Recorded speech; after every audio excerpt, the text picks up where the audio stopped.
The Father bless us. Son, heal us.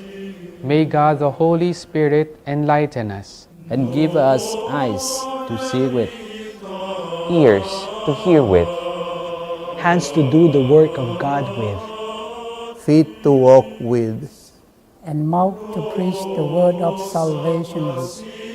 and may the angel of peace watch over us and lead us at last.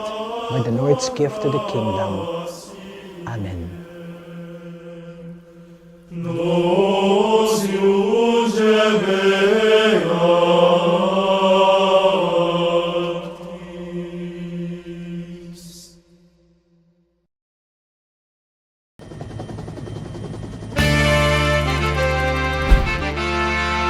We are savvy.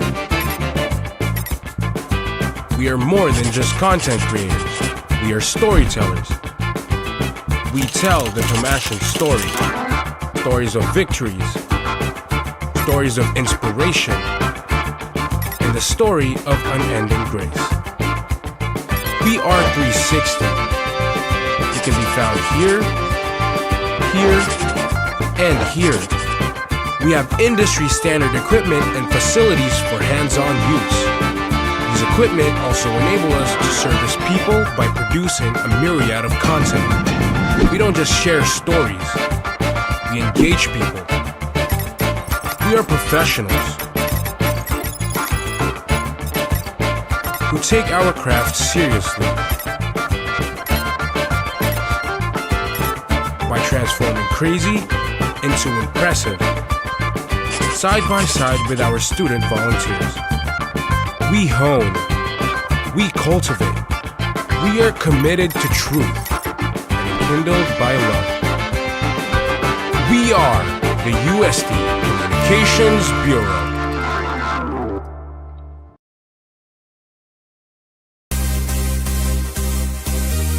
We are always on the move, always on track, and in full swing. Serving the Tomashan community by creating. Grow and growl with us. We are in full swing. We are the Tiger Media Network.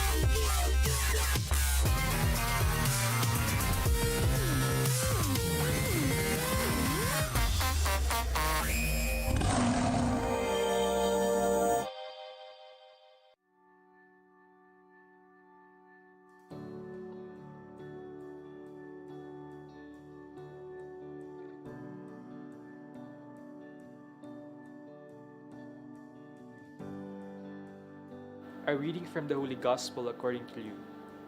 Jesus said to his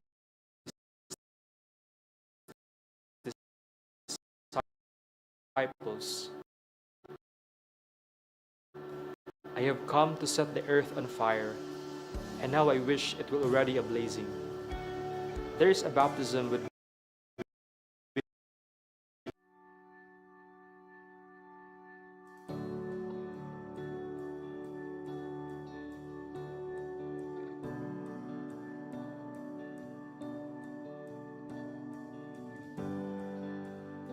A reading from the Holy Gospel according to Luke.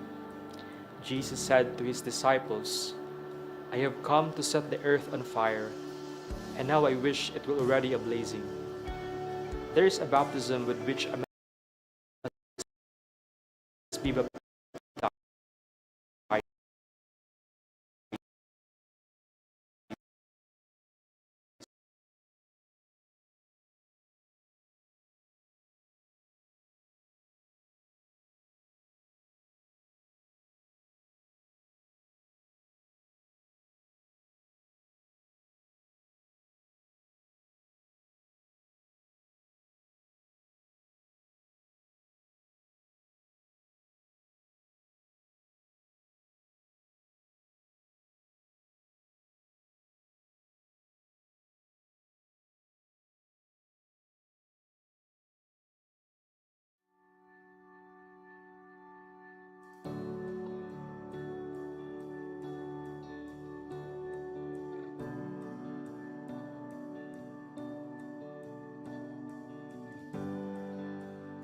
A reading from the Holy Gospel according to Luke.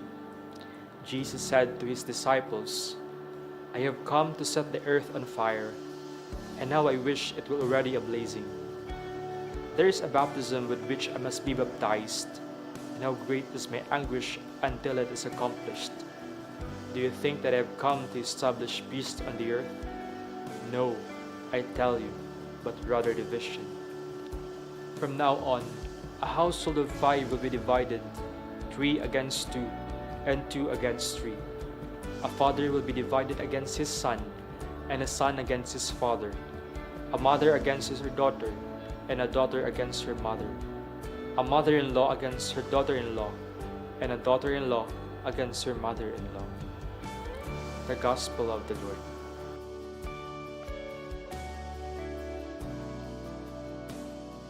Our Gospel for today presents Jesus speaking about 3 meaningful things, namely the fire, baptism, and division.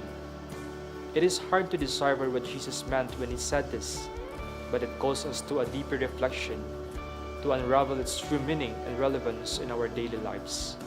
Jesus said to his disciples, I have come to set the earth on fire, and how I wish it were already blazing.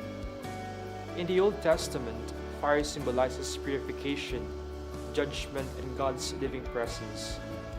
When God spoke to Moses, he revealed himself to the burning bush. This same fire was revealed again on the day of Pentecost, when the apostles and Mary were filled with the gifts of the Holy Spirit to the tongues of fire. This fire is not destructive in nature, but a life-giving one. A fire that purifies, illuminates, and sanctifies the people of God. In the next part of the Gospel, Jesus also said, There is a baptism with which I must be baptized, and how great is my anguish until it is accomplished. This baptism that Jesus refers to is his suffering and death which he will undergo to save us. It is a prefiguration of what is to come and the way he will fulfill his mission. By virtue of our baptism, we share in the suffering of Jesus. We partake in it by experiencing also our own sufferings, brought by our own desire to follow him. Our baptism reminds us that we are not born in this world for nothing, but with a purpose, the purpose of fulfilling the mission of Christ to proclaim the good news to all the nations. The last thing he speaks of is division. This part of the gospel may confuse us believers and ask, if Jesus is the Prince of Peace, why would he come to divide? Is it not contradictory to what he preaches and lives? But my dear brothers and sisters, the division that Jesus is speaking about is the reality of true discipleship. Like fire, it is not destructive by nature, but rather a result of Christ's radical message and the call to follow him wholeheartedly. This is the cost of true discipleship. And here, we are reminded that if we want to follow him, we must be ready for the challenges that we may encounter along the way, especially within our families. My dear Tomasians, Jesus reminds us today of our baptismal commitment to follow him. He calls us to reignite that fire in our hearts to serve others. Following him is not as easy as we might expect, but he assures us of his guidance through the Holy Spirit. It is not an option, but a choice to make. A choice that despite the many challenges, we are ready to follow him. As we continue in our academic journey, I hope that like our studies and work, may we find time also to reflect on this. Lastly, all of us are reminded that we are not baptized for nothing, but for the mission that Christ himself has entrusted to us. Challenges may arise along the way, but he assures us of his help to overcome them. With humility, let us surrender ourselves to him, and let the fire of God purify us, sanctify us, and consume us until our hearts are formed like the heart of Jesus. God bless us all.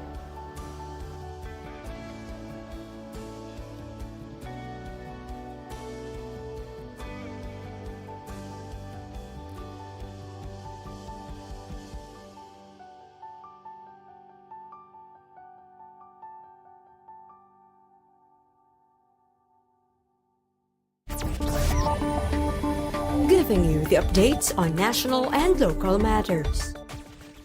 The station where you hear the roaring news and current affairs. We magnify the truth. Tiger Headlines.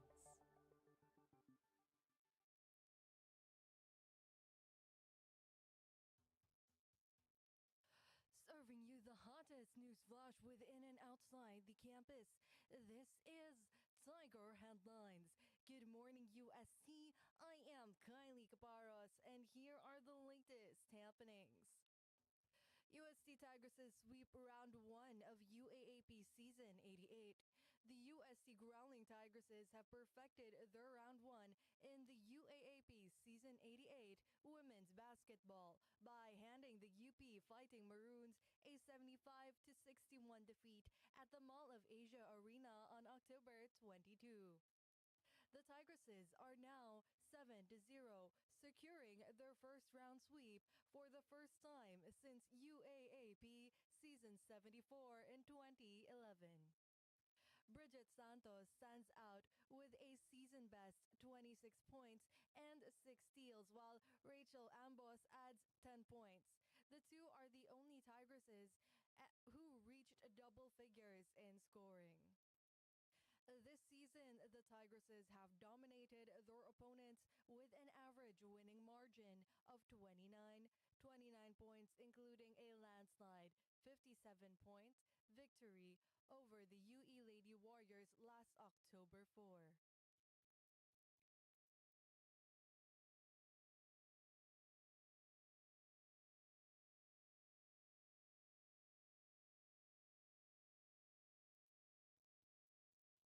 The team returns to action in the second round against the DLSU Lady Archers this Saturday, October 25, at the same venue. The Mashans participate in earthquake drill. The Mashans participate in the earthquake drill at the UST Open Field on Wednesday, October 22.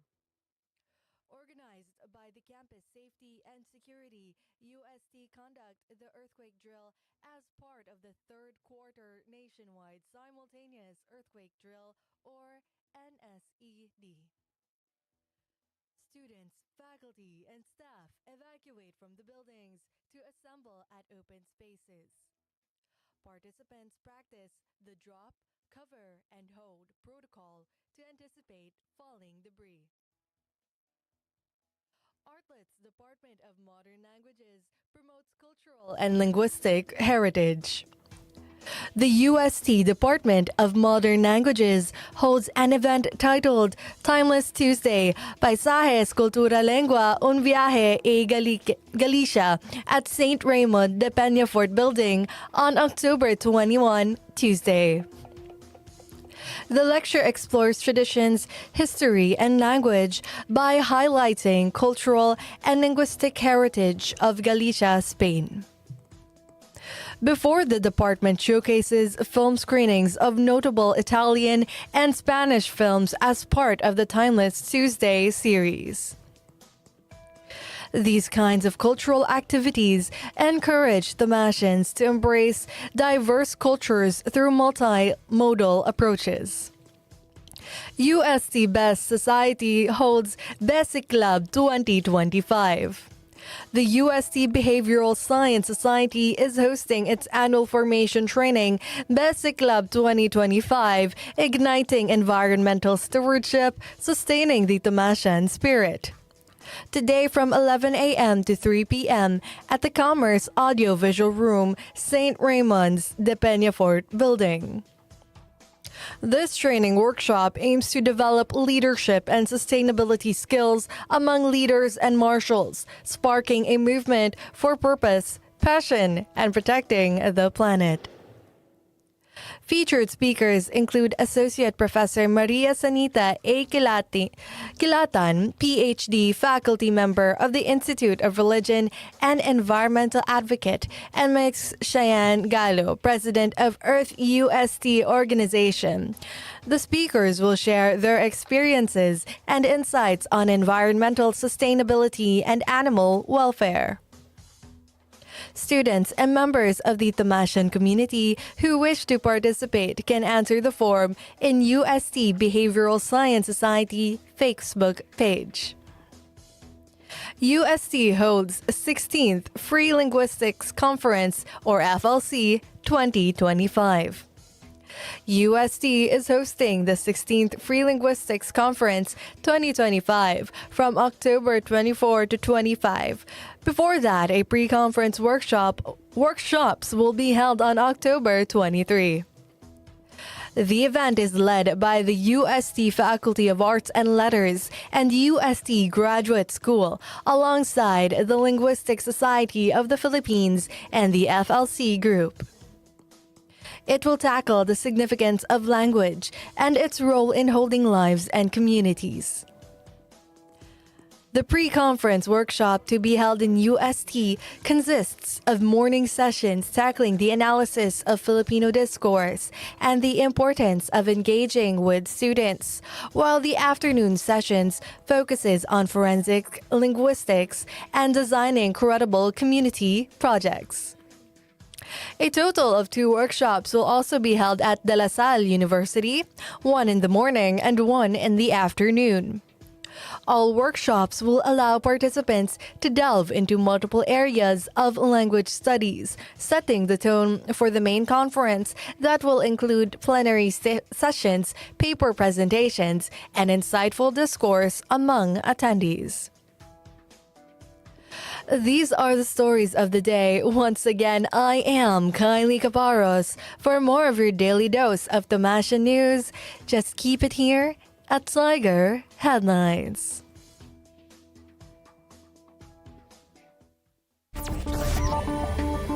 Giving you the updates on national and local matters. The station where you hear the roaring news and current affairs. We magnify the truth. Tiger Headlines.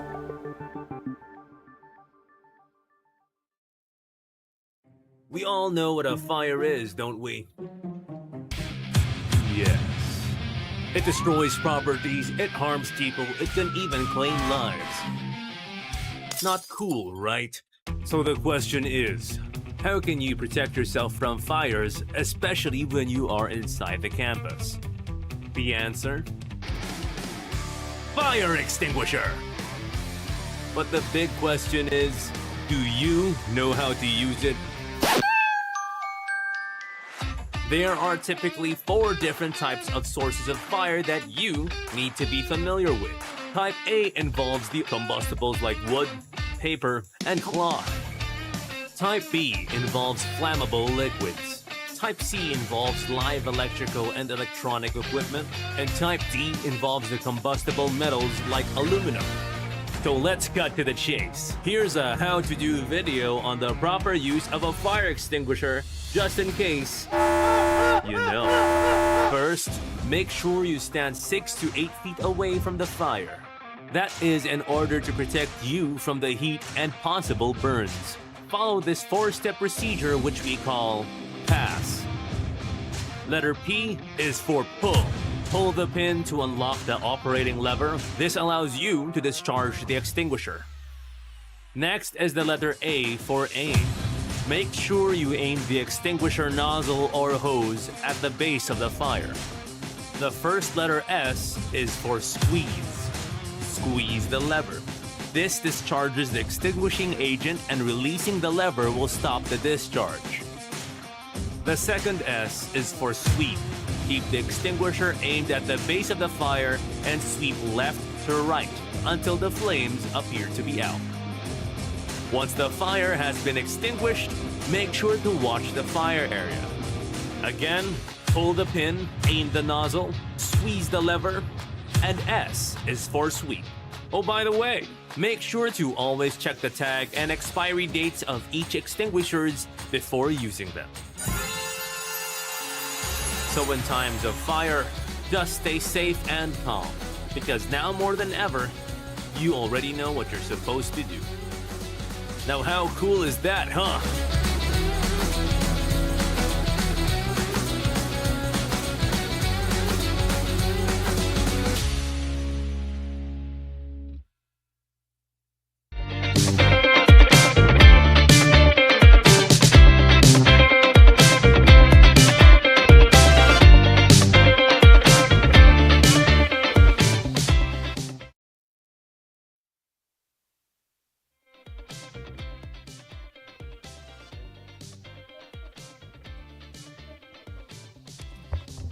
It's another Thursday that brings you the bonds and connections that make UST feel like a second home. I am Tiger Jock Daphne from the only station where you hear the roar, UST Tiger Radio.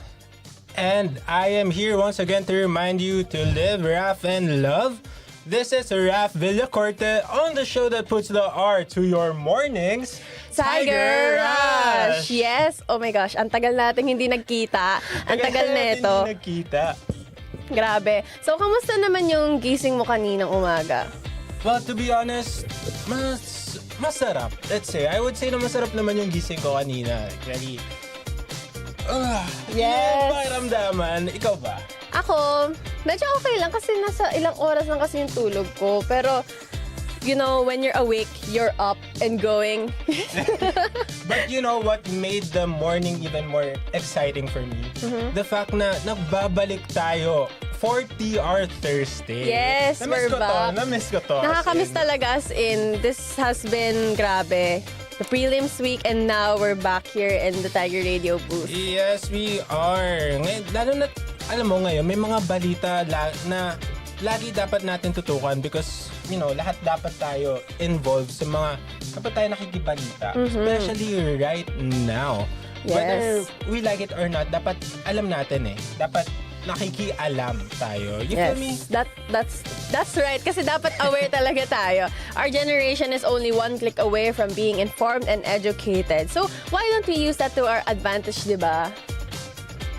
Yan. Yep, let's use that to our advantage. Diba, let's use our voices and spread awareness to the causes that help not only us, syempre, hindi lang tayo, but the people around us most especially. If we can help ourselves, let's try to help other people in return. In return. But, ano pa isip ko doon? Yan. Anyway. So, Mashans, let us use our voices to spread awareness to the causes that not help only us, but the people around us. Diba? Sabi nga ni Raf kanina, kailangan nakikialam tayo sa mga bagay na napapalibot sa atin. Indeed. Yan. Now, with that, why don't we ask each other the question of the day?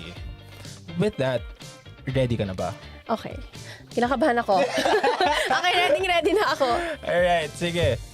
Our question of the day is, if you are to promote an advocacy, what is it? Feel ko, kung ako, maybe free access to healthcare. Like, everybody should have the right to have free healthcare. No? Indeed. Yan. Ikaw? Ba't naman malapit sa heart mo yun? Before I answer. Sorry. but ikaw, ba't mo naman naiisip na bakit siya malapit sa heart mo, let's say? Or why is this? And then, your chosen advocacy, let's say. Ako kasi, my family is in the healthcare industry. So, my mom's a nurse, yung lola ko nurse din siya. So, parang nakikita ko yung everyday struggles nila na ang hirap kapag nasa healthcare industry ka, gano'n. Tapos, isa pang factor siguro yung medyo sakitin din ako. So, ang hirap makakuha ng lalo na kung pag nagdo-dorm ka sa Manila, ang hirap makakuha ng gamot, di ba? Okay, yeah. Ikaw, anong advocacy mo? My advocacy is, of course, pang pag-promote ng digital literacy. Yes. Yun, diba? Social. Hindi. Kasi, ako, as an information system student, I want to promote the proper use and, proper and good use of social media and technology in general. Yes. Diba? Like, kung ang mga teknolohiya, ang mga teknolohiya na ito, ginawa siya for good. So, let's continue using it for good, diba? Ang daming nangyayari. Like, may mga scammers, may mga fake news, and with that, we should be vigilant. I'm sorry, yun na lang talaga magagawa natin right now kasi, diba, ang daming gumagamit for bad use eh. Kaya with that, pay attention. Think before you click, di ba? Oo, yun mo. Okay, lalo na, ang dami akong mga kaibigan na na-send ng yung mga link. Oo, yung mga scam, guys, beware. Be very vigilant, lalo na sa pag-open ng mga links sa kung ano-ano. Kasi di natin alam kung ano mangyayari sa mga phones natin or baka ma-access na yung mga personal na information, di ba? Oh, that is scary. May kaibigan ako na nag-open siya ng from quote-unquote Gcash daw, nag-send ng SMS. And then pagka-open niya, wala na. Kuhaan siya ng money. Kaya, with that, reminder talaga not to open agad ng mga links whatsoever. Be vigilant, be careful. Yes, be careful. Mahirap na ngayon, lalo na ngayon. So, mag-iingat tayo. Doble-doble ingat. Doble-doble ingat. And start with yourselves. Alamin nyo na whatever you're going to do, whatever you are trying to do, know na you are doing it for good. Always from your heart. Dapat mula sa kabutihan. Yes! Grabe naman yun. Sobrang deep sa puso. Kahit ako nagulat ako eh. Ayan. Grabe. So, yesterday, balikan natin. We also had amazing guests who shared meaningful insights that undoubtedly helped the Thomasian community. Ayan. So, yesterday, we had Maria Ninfa Paula S. Valdemar from the Thomasian Debaters Council. So, secretary siya doon. Grabe, parang gusto ko rin sumali doon sa Thomasian Debaters Council. Kasi medyo madaldal ako eh. So, parang kaya. Oo, parang kayang-kaya kong makipaglaban sa kanila doon. ako medyo ayoko ko. I mean, let's say, kaya ko. Alam ko na makakapag-speak ako in front of. Pero nakakatakot kasi, confrontation. Takot sa confrontation? Hindi, okay lang. But like, baka umiyak ako dun. Mamaya sinisigaw-sigawan na ako, pero hindi. Ako lang talaga. Ba't parang kasalanan ko? Diba? Nadamay pa si Bobby. Ayan. Now, for Tarabiyahe, we had Ronan Timothy P. Asturias. He is the Director in Security Council from the UST Model United Nations. Wow. You know yung color natin today? Very United Nations. Color blue, color white, cream, very earth. Cream, diba? Very United Nations. Very United Nations. Ayan. So for Tomasino, we had Yumiko Hyacinth May Paredes, President of the UST Engineering Student Council. Grabe. Dito ako pinaka nabibilib.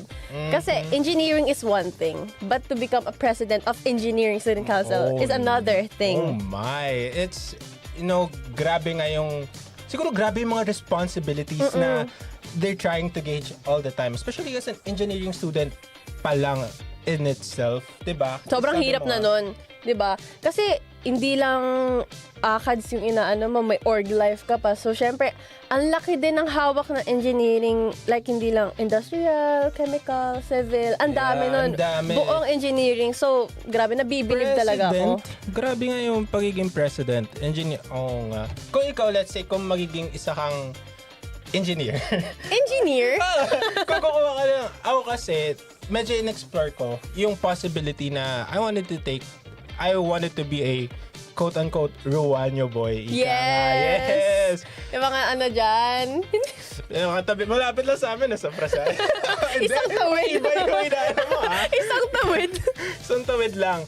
But yes, ako, initially, I wanted to take industrial engineering. Like, that was my second choice before the program na I'm taking today, which is information systems, very tied to medyo close naman siya to engineering. Yeah. I mean, let's say so. Ikaw ba, like, if hindi ito yung course mo right now, in general, ano kaya yung kinuha mo?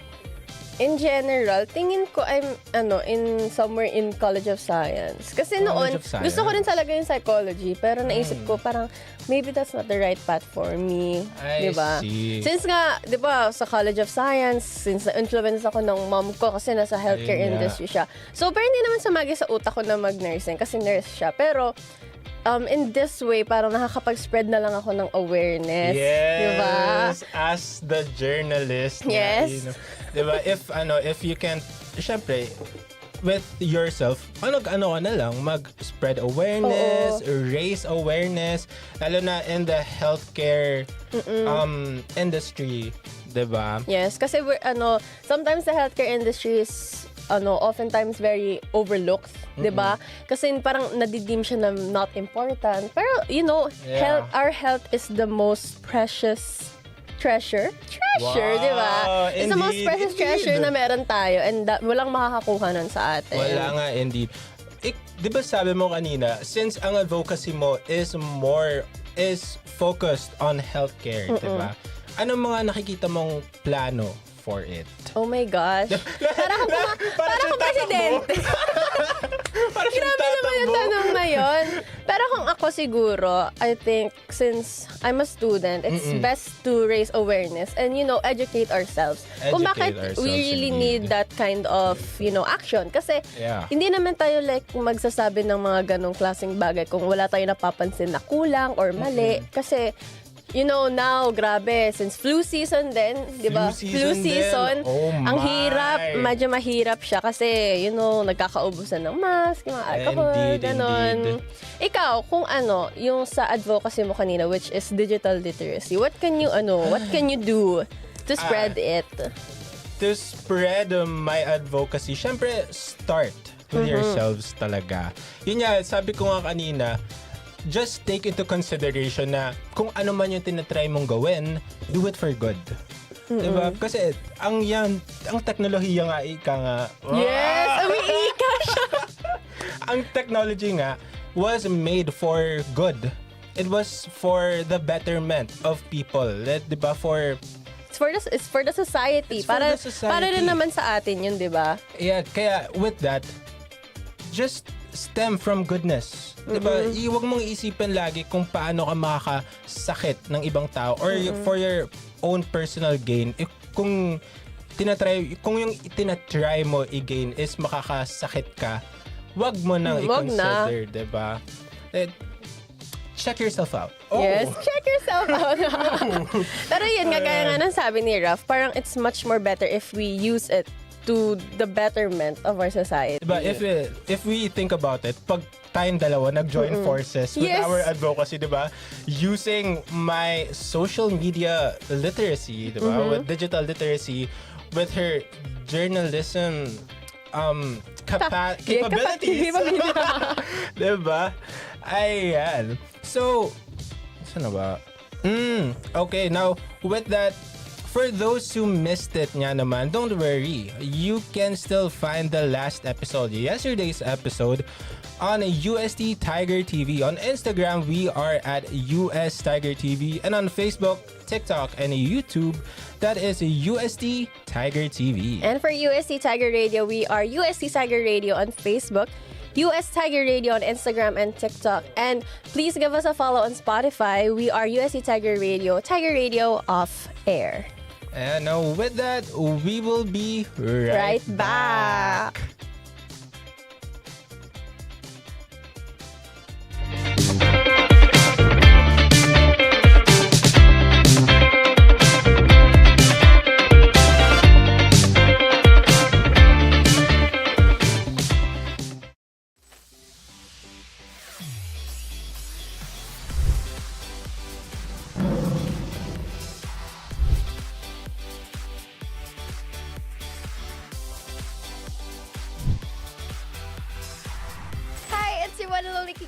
Tiger Jock Val. This is your total hotshot, turn angel baby, Tiger Jock Javi. This is your versatile fashionista, Tiger Jock Sadie. This is Tiger Jock Kara, your traveling sportscaster turned podcaster. This is your caffeinated cutie, your Tiger Jock Toby. This is everyone's favorite valley girl, Tiger Jock Zen. And please tune in to the only station where you hear the roar, UST. UST. UST. UST. UST. UST. Tiger Radio.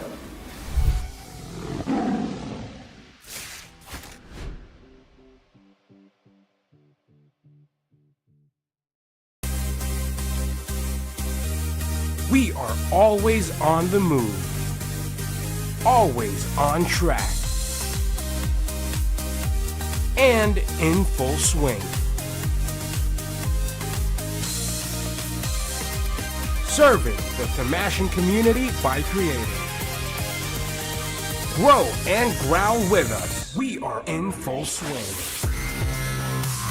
We are the Tiger Media Network.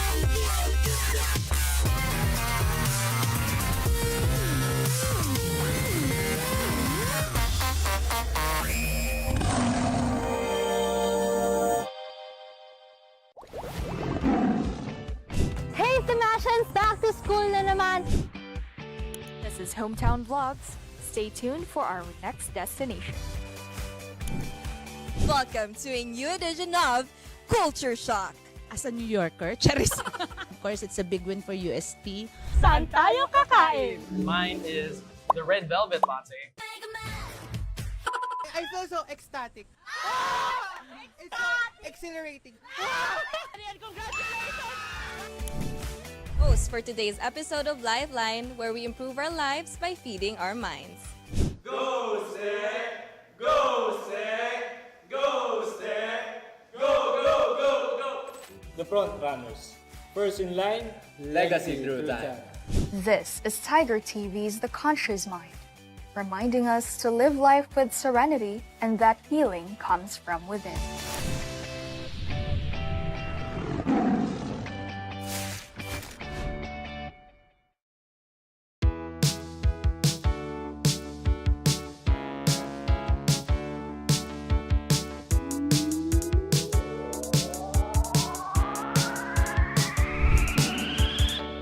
Let's start the journey with me in the home of the living history. Discover wonders and beauty with me. You can see it, Tiger TV. From entertainment, shows and events, we can wait to show what is next. Tune in to the things that we got. Well, all photomations. Bring the roar with Tiger TV. Feel the roar with Tiger TV. Bring the roar with Tiger TV. Feel the roar with Tiger TV. Tara't lumakbay patungo sa bandang Espanya. Lakson, Pino, Valdavitan, kahit saan ligaya. Ang madadama mo sa mga tumasino ka. Kaya para malaman pa kung paano dito, nood ka ng Tiger TV para madama mo aming roar. Mga palabas na sari-sari, ang daming in store. Sa tayo kakain para sa pagkain, tayo ready yun ng mga usong alamin. Manalo ka sa streak, utak dapat quick. Mga palabas na malakas na panoorin every week.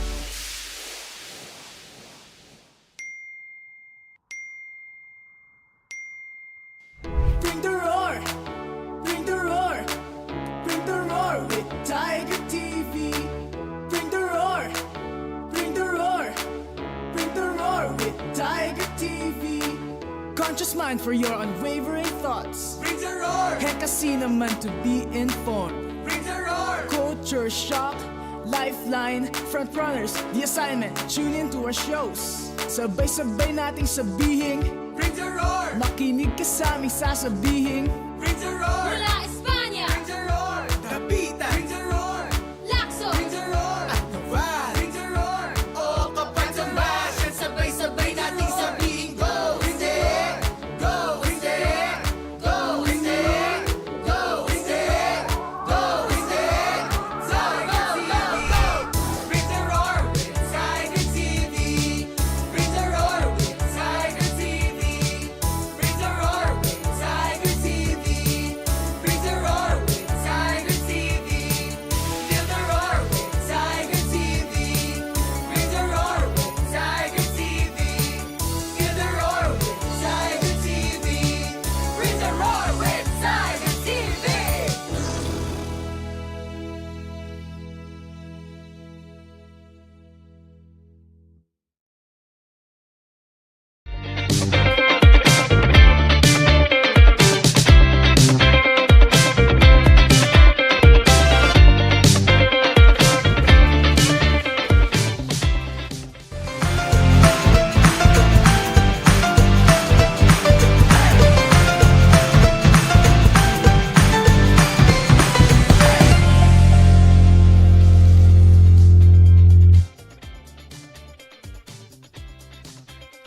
The Mash and a Ride 1023 Radar Contact. Oh! Yes!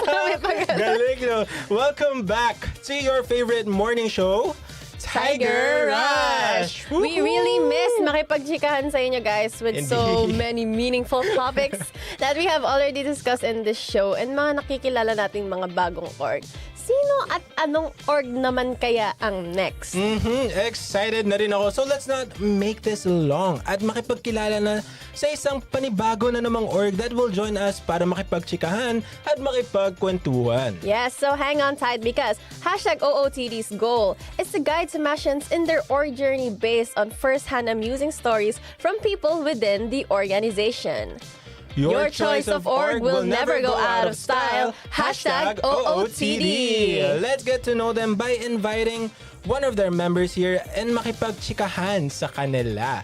And now our guest is from the UST Society of Tomasian Entrepreneurs. She is the executive coordinator and she is also from the UST Central Student Council. She is a staff in the Community Development Committee from the College of Commerce and Business Administration, taking a Bachelor of Science in Entrepreneurship. She is Louisse Jasmine B. Policarpio. Whoops. Yes, hello po. Hi. Welcome to #OOTD. Yan. Kamusta naman ang nararamdaman natin right now? Mixed emotions, excited, and just happy lang. Yay! Wow, grabe. A round of applause for that one. How's your academic year so far? So the second year, mas nadadama na talaga yung major since dumadami na? Yes, 4 na po yung majors namin, so medyo nafe-feel ko na yung marami pinapagawa, the pressure, and everything. The pressure. Yes. Kayang-kaya yan, Jasmine. Kayang-kaya talaga yan. Grabe. We're delighted to have you here, Jasmine, as we'll need your help introducing the UST Society of Tomasian Entrepreneurs and of course, the UST Central Student Council. Grabe naman. Sa ating fellow Tomasian viewers and listeners. To begin, why don't we start with the basics? Yan, so the UST Society of Tomasian Entrepreneurs is the official student organization of the Entrepreneurship Department from the College of Commerce and Business Administration, while the UST Central Student Council focuses on providing the latest news, awareness, and events with its legacy of great service that benefits our dear Tomasians. The benefits are dear Tomasians. Yan. Grabe, sobrang curious ako since you have 2 organizations. Like, how do you ensure or motivate yourself na maka-carry out mo yung duties mo and responsibilities mo in each organization? Or, in short, tanong namin to ni Raf, paano mo kinakaya?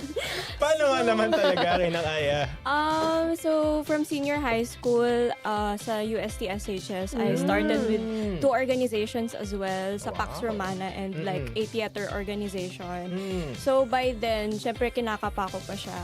But then, later on, parang I know how to manage my time because especially yung theater org, diba? So, parang medyo challenging siya. So, by then, with that experience, I was able to have that, to bring it here now sa college ko. And then last year also, in my first year, I had the 3 organizations as well. Wow! Grabe! Paano yun? So, kailangan lang talaga is time management, especially in the committees that you belong in. So last year, I was also in the Secretariat Committee sa Community Development din. And Community Developments kasi you're going to create projects that will help the undersectored communities. So then it's really challenging and kailangan mo talaga ng time for that because you need to ensure that the event will be successful as well. And also, kailangan mo lang i-balance talaga yung time mo in academics. Make sure that they're doing good. That I'm doing good in both aspects po. Ayun po. Wow. Grabe. Sobrang what a student leader. Yes. And given na right now, diba, before nagkaroon ka ng last year, sabi mo nga, that was 3 organizations. And right now, 2. Diba? Yeah. So, sa dalawa mong organizations right now and given your roles, ano naman yung differences and similarities nila in terms of your experiences in the UST Society of Tomasian Entrepreneurs as an executive coordinator and the UST Central Student Council as a staff member naman in the Community Development Committee? So for the Society of Tamashan Entrepreneurs, since I am the executive coordinator, I am tasked to handle the circle of presidents of each section of the entrepreneurship department, that they are always updated with latest information or announcements, and also as well coordinate with the president when he will be giving me tasks that I am given at. And then also for the UST Central Student Council, which is I'm part of these community development, we would be creating again community development projects. So for now, I don't have any projects to do at this semester, but then next semester dun po talaga I will be, I guess sa pagkakaalam ko po, I'll be handling 4. So it's really a challenge, but then it's also a fulfillment for me na I would be helping different partner communities na nakapartner kay UST Simbahayan. So ayan. Well, good luck. We are excited for your upcoming projects, especially this is next sem pa, no? Yes. So sana next sem. Sana As far as we sana Yes. successful, and we wish you the best. Grabe, 4, 4. Paano? Grabe. 4. 4 yun. Kaya yan. Yan. So, Jasmine pa.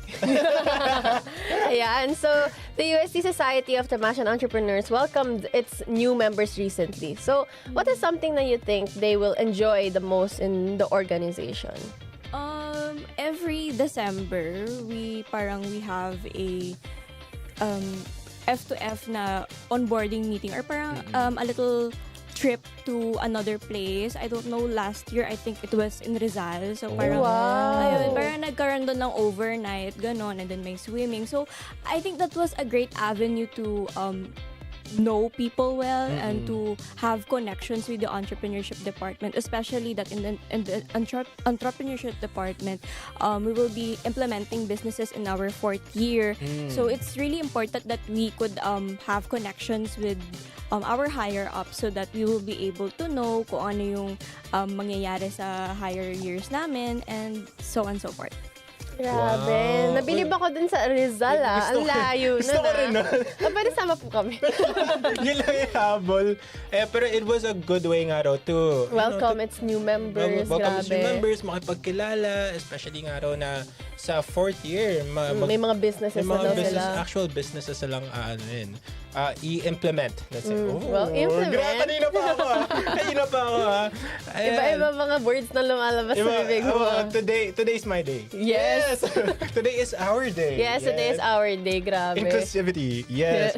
And I am sure our audience already knows the basics of the USC Society of Tamashan Entrepreneurs and the USC Central Student Council. Now let's jump into the next part of the program. So with this, allow us to ask. We are currently celebrating the United Nations Week while spreading awareness about global issues. So as a member of the UST Central Student Council, how important is it to also perform and collaborate with one another in spreading awareness towards the good for all?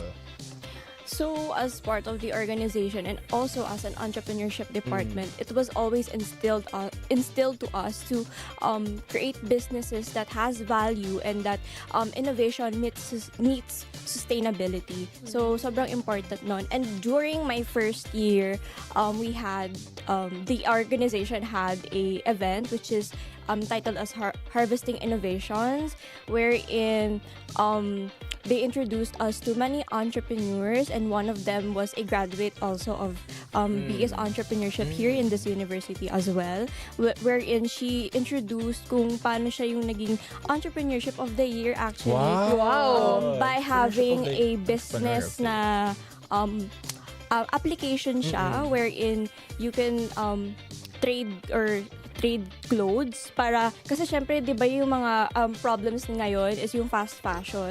So instead na natatapon lang natin agad-agad yung mga gamit, this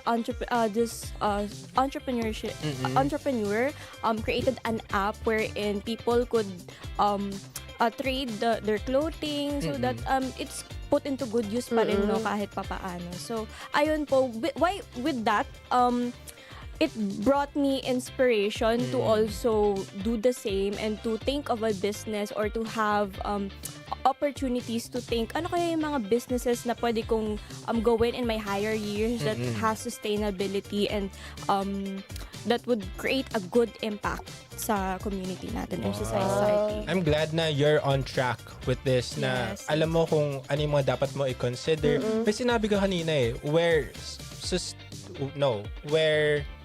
innovation meets sustainability. Yes. That's wow. Quote that. Yes. Makuha ka sa essay ko. Quote that. Grabe. I'm really glad na as an entrepreneur especially na we're taking that into consideration. Ika nga.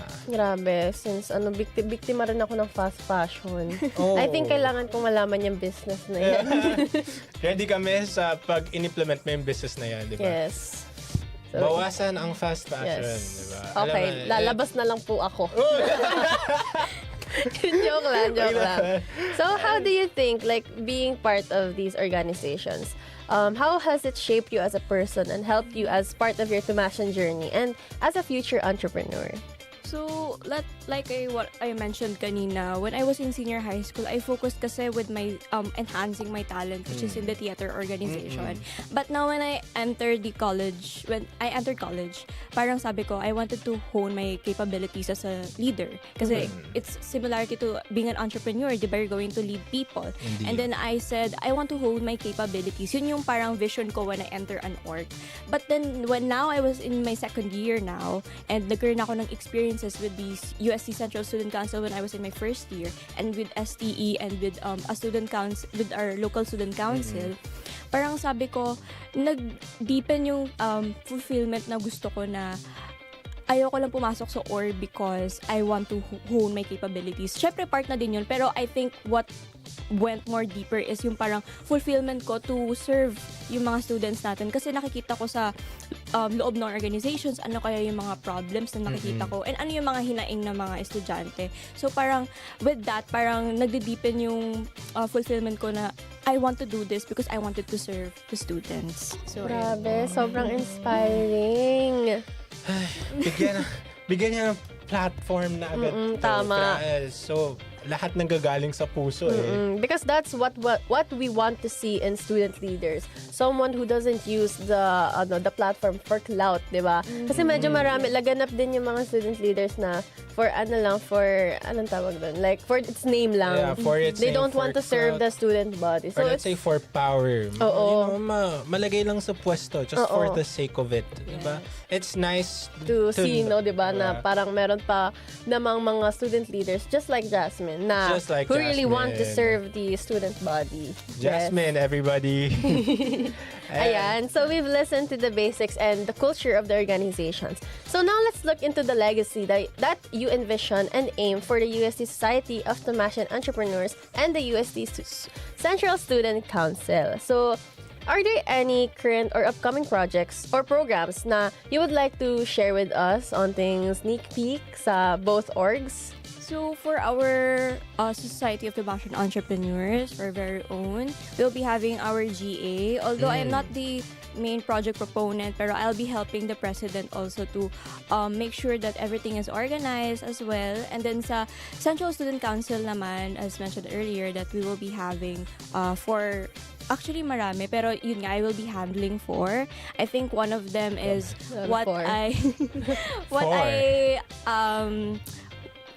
that I envisioned was to, since I'm from the entrepreneurship department, parang gusto ko siya dalhin sa Central Student Council, and ang sinuggest ko is to give job creation to partner communities, which is yung mga livestock or yung mga poultry, ganyan, yung mga chicken, para may pangkabuhayan yung mga partner communities natin. And also, others as well is, it's not finalized yet and hindi pa naman siya totally polished, pero we plan to have a community development with inmates, parang mabibigyan sila ng opportunity din, ganon, ng mga workshops and all. So yun yung isa sa mga yun.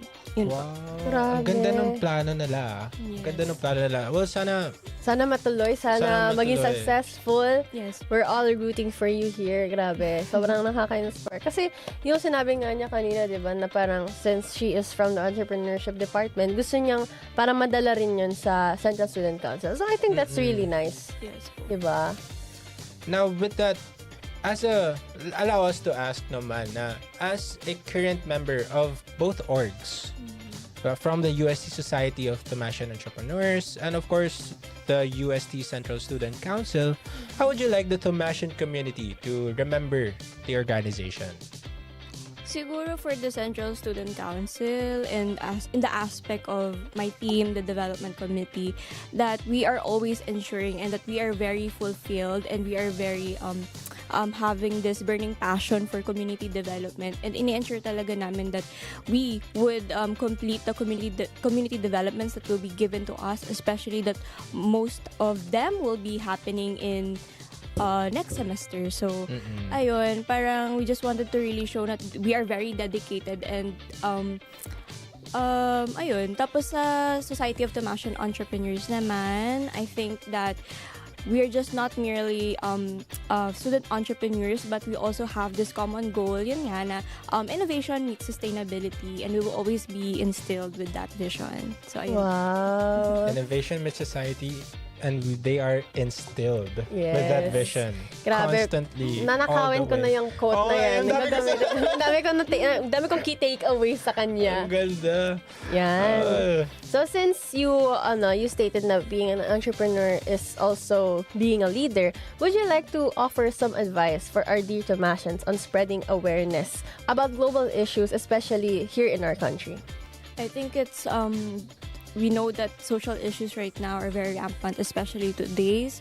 And in Philippines, alam naman natin na we have current problems like kunyari sa government and all. And what I would like to just say is we should always speak up and to always makahalubilo, kasi isa tayong citizen ng Philippines, and you must make sure that we use our voice or amplify the voices of many to speak up and to always wag sila matakot and wag sila mahiya, kasi all voices naman are heard and valid naman. So, wow. Yes, tama yan.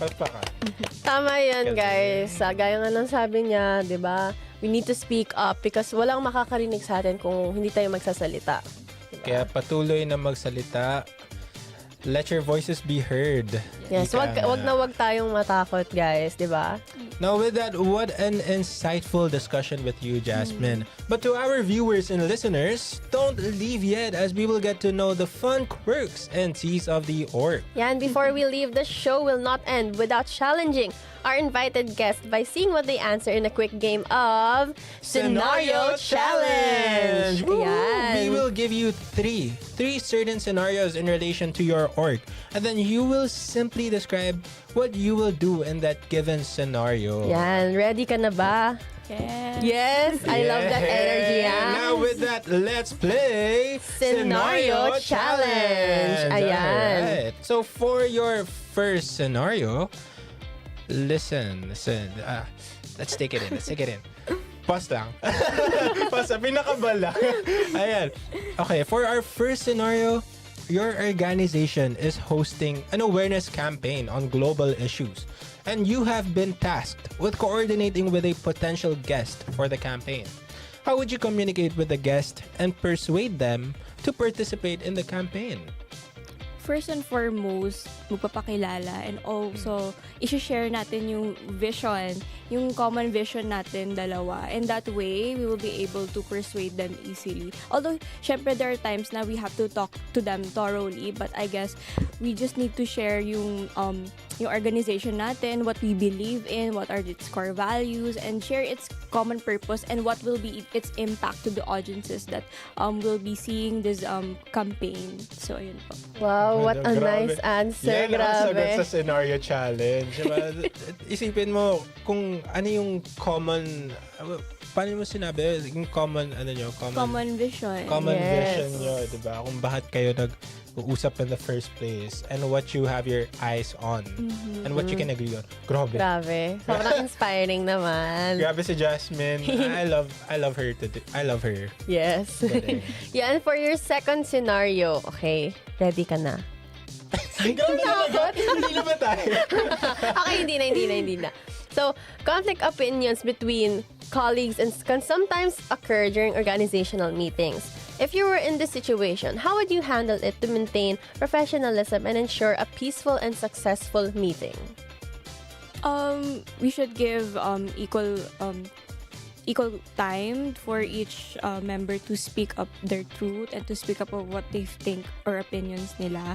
With that, ma-instill talaga natin that there is peace and talagang mapag-uusapan naman ng lahat ng maayos at madadaan sa magandang usapan lagi. Kasi at the end of the day, we are representing the organization and ayaw natin na magpadalos-dalos tayo sa ating mga kilos. So it's always important to idaan lahat sa magandang usapan. So, I agree, grabe. Idaan niya naman sa magandang usapan. Peace nga daw. Peace. Ayan. Be peaceful. Spread peace daw. Spread peace. Now, for our last question. Wow, you're on fire with our two scenarios. And now, for our last scenario. A close colleague in your organization is feeling disheartened and dispirited about their task. So with that, how would you approach and console them to help them feel better? First and foremost, I would also, I think, ask them kung ano yung task nila and if I could give a helping hand to them. And if ever that they feel na it's not enough, then maybe I could talk to them personally and then ask them what they're feeling kasi baka hindi natin alam na we're also going through personal struggles as well.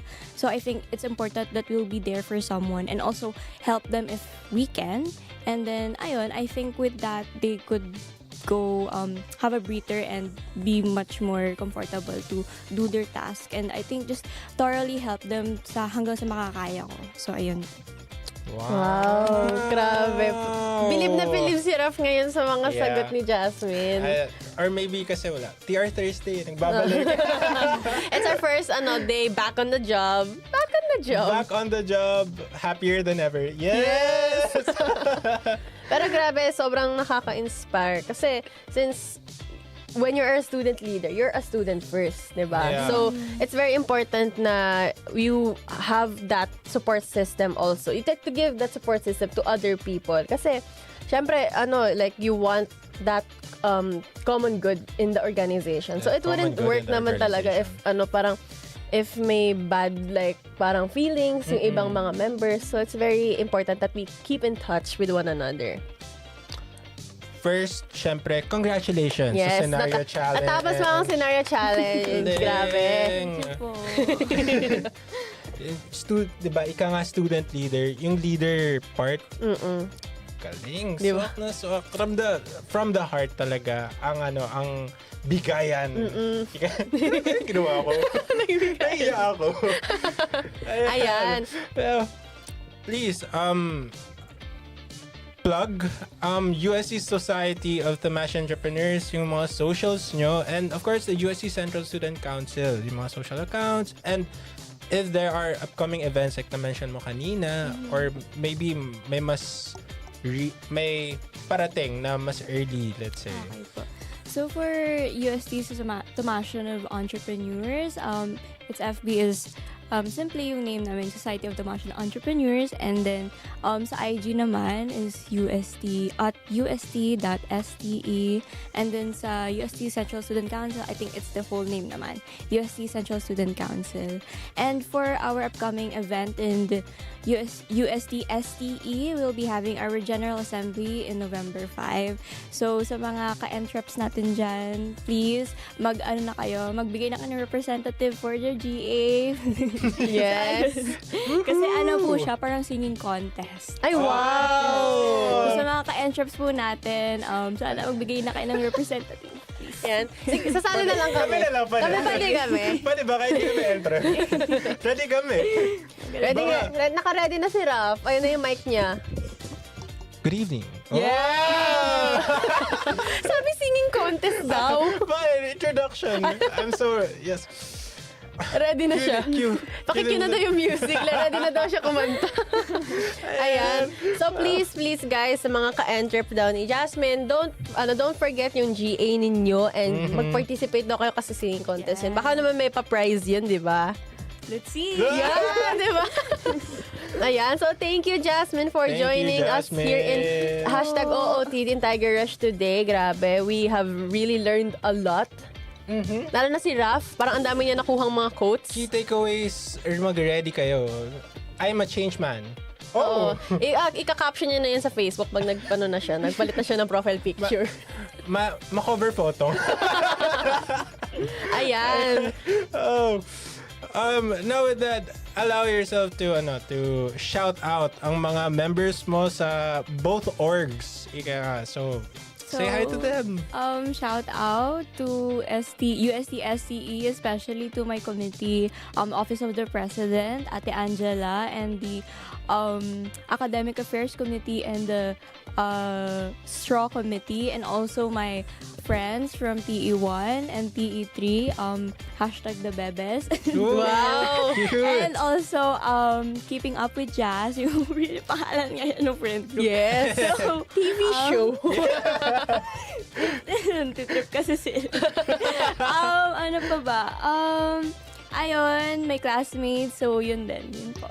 Wow. Yay! May class ka pa ba later? Yes po, later one pa naman. Ayan, makikita. Yes. Makikita nila to, papanoorin nila to, sabay-sabay. Hello sa inyo. Gusto ko yung yung Keeping Up with Jazz. Nalakawin ka na. Ako rin. Manakaw. Ito na yung bagong pangalan. Keeping dito. Up with Raph. Hindi na siya Tiger Rush, guys. Keeping Up with Raph na siya. Are you ready? And for our audience, hopefully you learned something from us. Catch us next week for another org na machichika natin. Yes, mali. Ito ang programa kung saan your choice of org will never go out of style. Ito ang #OOTD. Tiger Rush will be right back.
We are always on the move, always on track, and in full swing. Serving the Tamashan community by creating. Grow and growl with us. We are in full swing. We are the Tiger Media Network.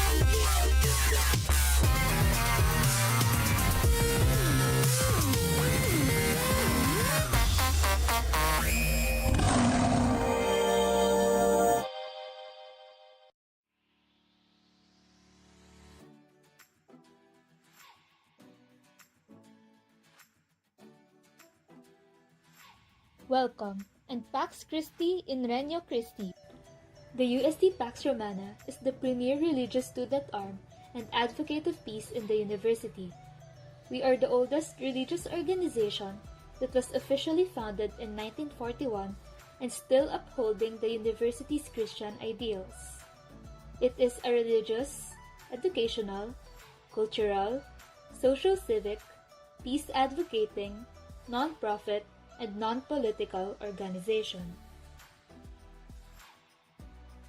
For 80 years, Pax Romana continued to strive for the integral formation of the Catholic students, molding Tomasians to transmit the knowledge to form competent and compassionate professionals committed to the service of the Church, the nation, and the global community.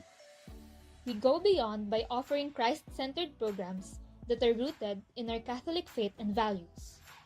We promote the intellectual formation of the students through the discussions and applications of the Catholic faith towards modern-day societal issues that have become divisive rather than unitive. Come and join us as we celebrate the organization's 80th anniversary of promoting the Christian faith through the light of Christ and advocating peace through the love of Mary. Be the best that you can be! Be a Paxi!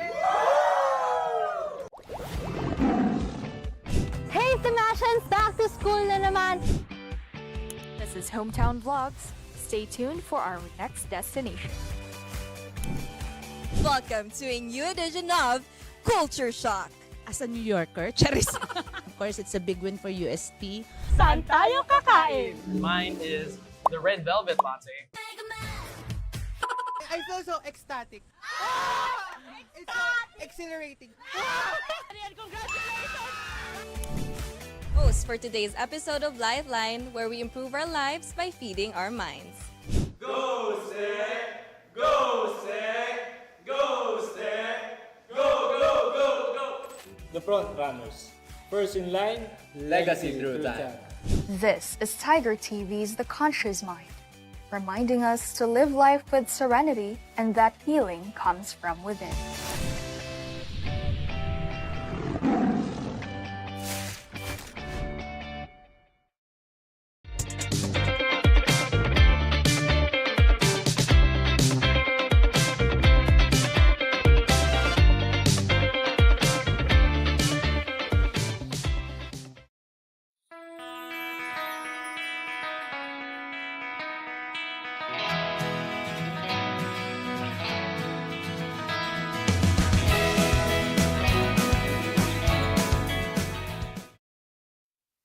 Another week, another Thursday of Kolehi-U. Yeah, where we try to understand because we sincerely care for you. Good morning, Tomasians! Good morning, Alright!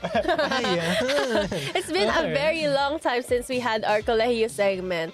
Na-miss niyo ba kami? Ooh. Because we missed you, di ba? Nag-isip ka pa. Ako nga kung paisip ako doon, sabi ko, kasi nag-expect ako ng sagot. Sagot sila. Magwalat ka talaga pag sumagot yan sila. Ayan. So, Tigers, this week we will join the community in recognizing UN Week, an annual time to promote global peace and unity among nations. So, ikaw, Raf, may mga memories ka ba na nagse-celebrate ka ng UN Week? Like, kasi di ba sa UN Week, typically sa school lang, ganon. Tapos mga costume, like iba't ibang bansa. Siguro, sa workplace, pero parang hindi naman siya common. Pero sa bahay, parang hindi naman siya ginagawa sa bahay. Sa bahay. Parang random. Parang gusto, sa bahay parang gusto ko minsan Tapos nakabarot saya ka, gano'n, nakabarot. I mean, anong ginagawa neto? UN sa bahay, bakit? Anong ginagawa neto?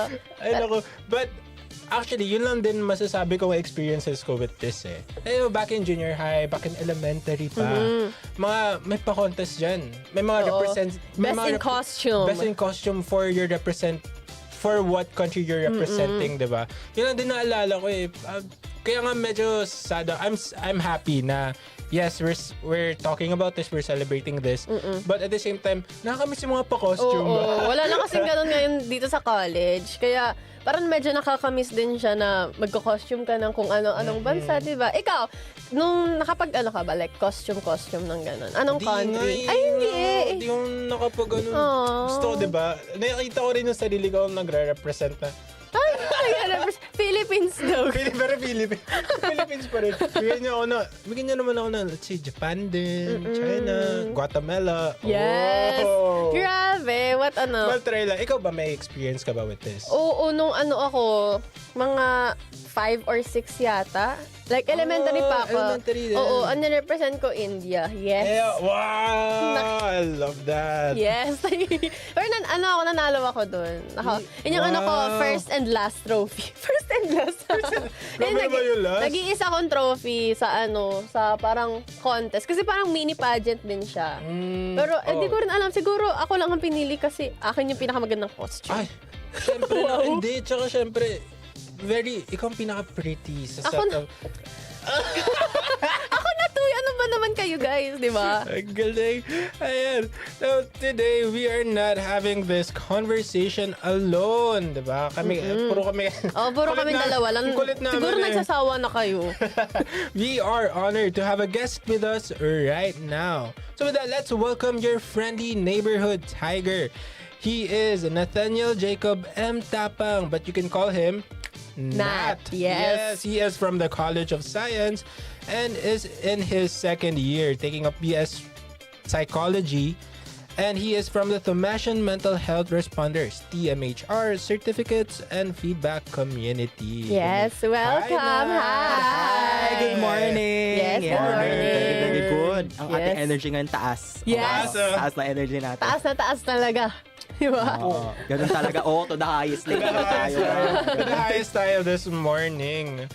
And nakabahan ka ba? Okay lang. Parang hindi siya kinakabahan. Parang naman yung kaba ko. Kasi parang, chikahan lang ito. Chikahan naman talaga. Kwentuhan lang, gano'n. Parang nag-debriefing.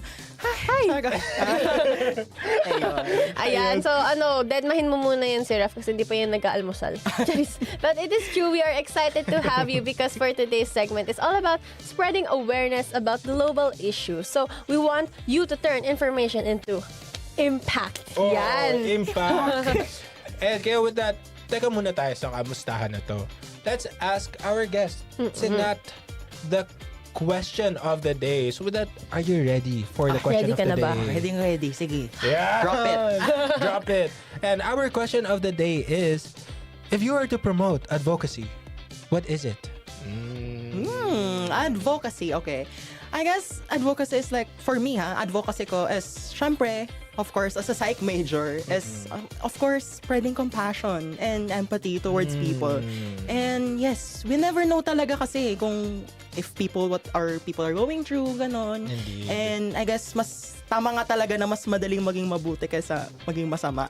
Kasi ang pagiging masama, it's intentional. Yan. And ang pagiging mabuti is like, in-nature niya siya sa atin eh. Sadyang siguro, let's say, sabihin natin society, parang teaches us to be bad kasi we want to parang karoon tayo ng parang, antag dito, yung parang, kasi pag bad tayo, it's like, may intention eh. Not like pag good ka. As nature na siya sa'yo eh. Innate na siya sa sa sarili mo.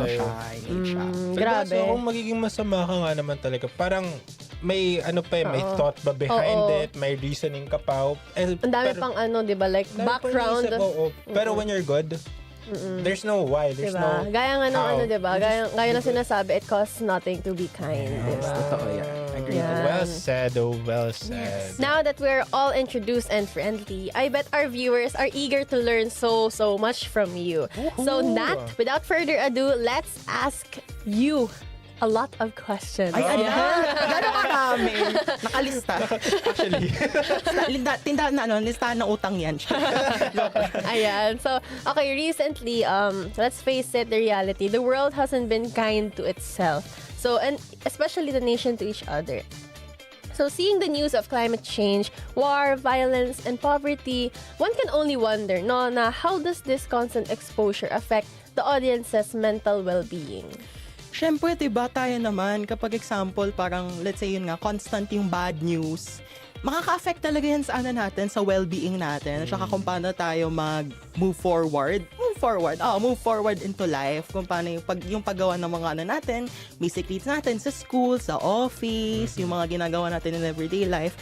And ayun, masama talaga yung effect nun actually. Kasi syempre, pag constant exposure ka sa bad news, you tend to parang like, mawawala ka na ng gana at some point. That's Kasi true. parang feeling mo, well, yun nga, since you're surrounded by bad news, parang yung negativity yung around negativity you. na energy, na ano mo, nakokollect mo yun eh. Kokolek And then at na. some point, parang, pag example, di mo siya mailabas, di mo siya ma-express, nagkakaroon talaga ng mga sudden emotional outbursts. Wow! Sa situation Totoo, talaga. grabe. That's Kasi true, may that's mga true. time talaga na parang nagbo-boil up. Nagbe-build up. Nagbe-build up. Nagbe-build up Nagbe-build up rather. na. Tapos parang hindi natin na-release yung mga ganong klaseng energy. So, it's very important na since ngayon, ang daming negative issues surrounding us, it's best na we have a lot of positive energy. Lalo na if sa support system natin. That's diba? true, diba? Like, dapat mag-start within yourself na, but kasi hindi may iwasan, ang dami nga talaga nangyayari talaga. And you can only do so much and you can only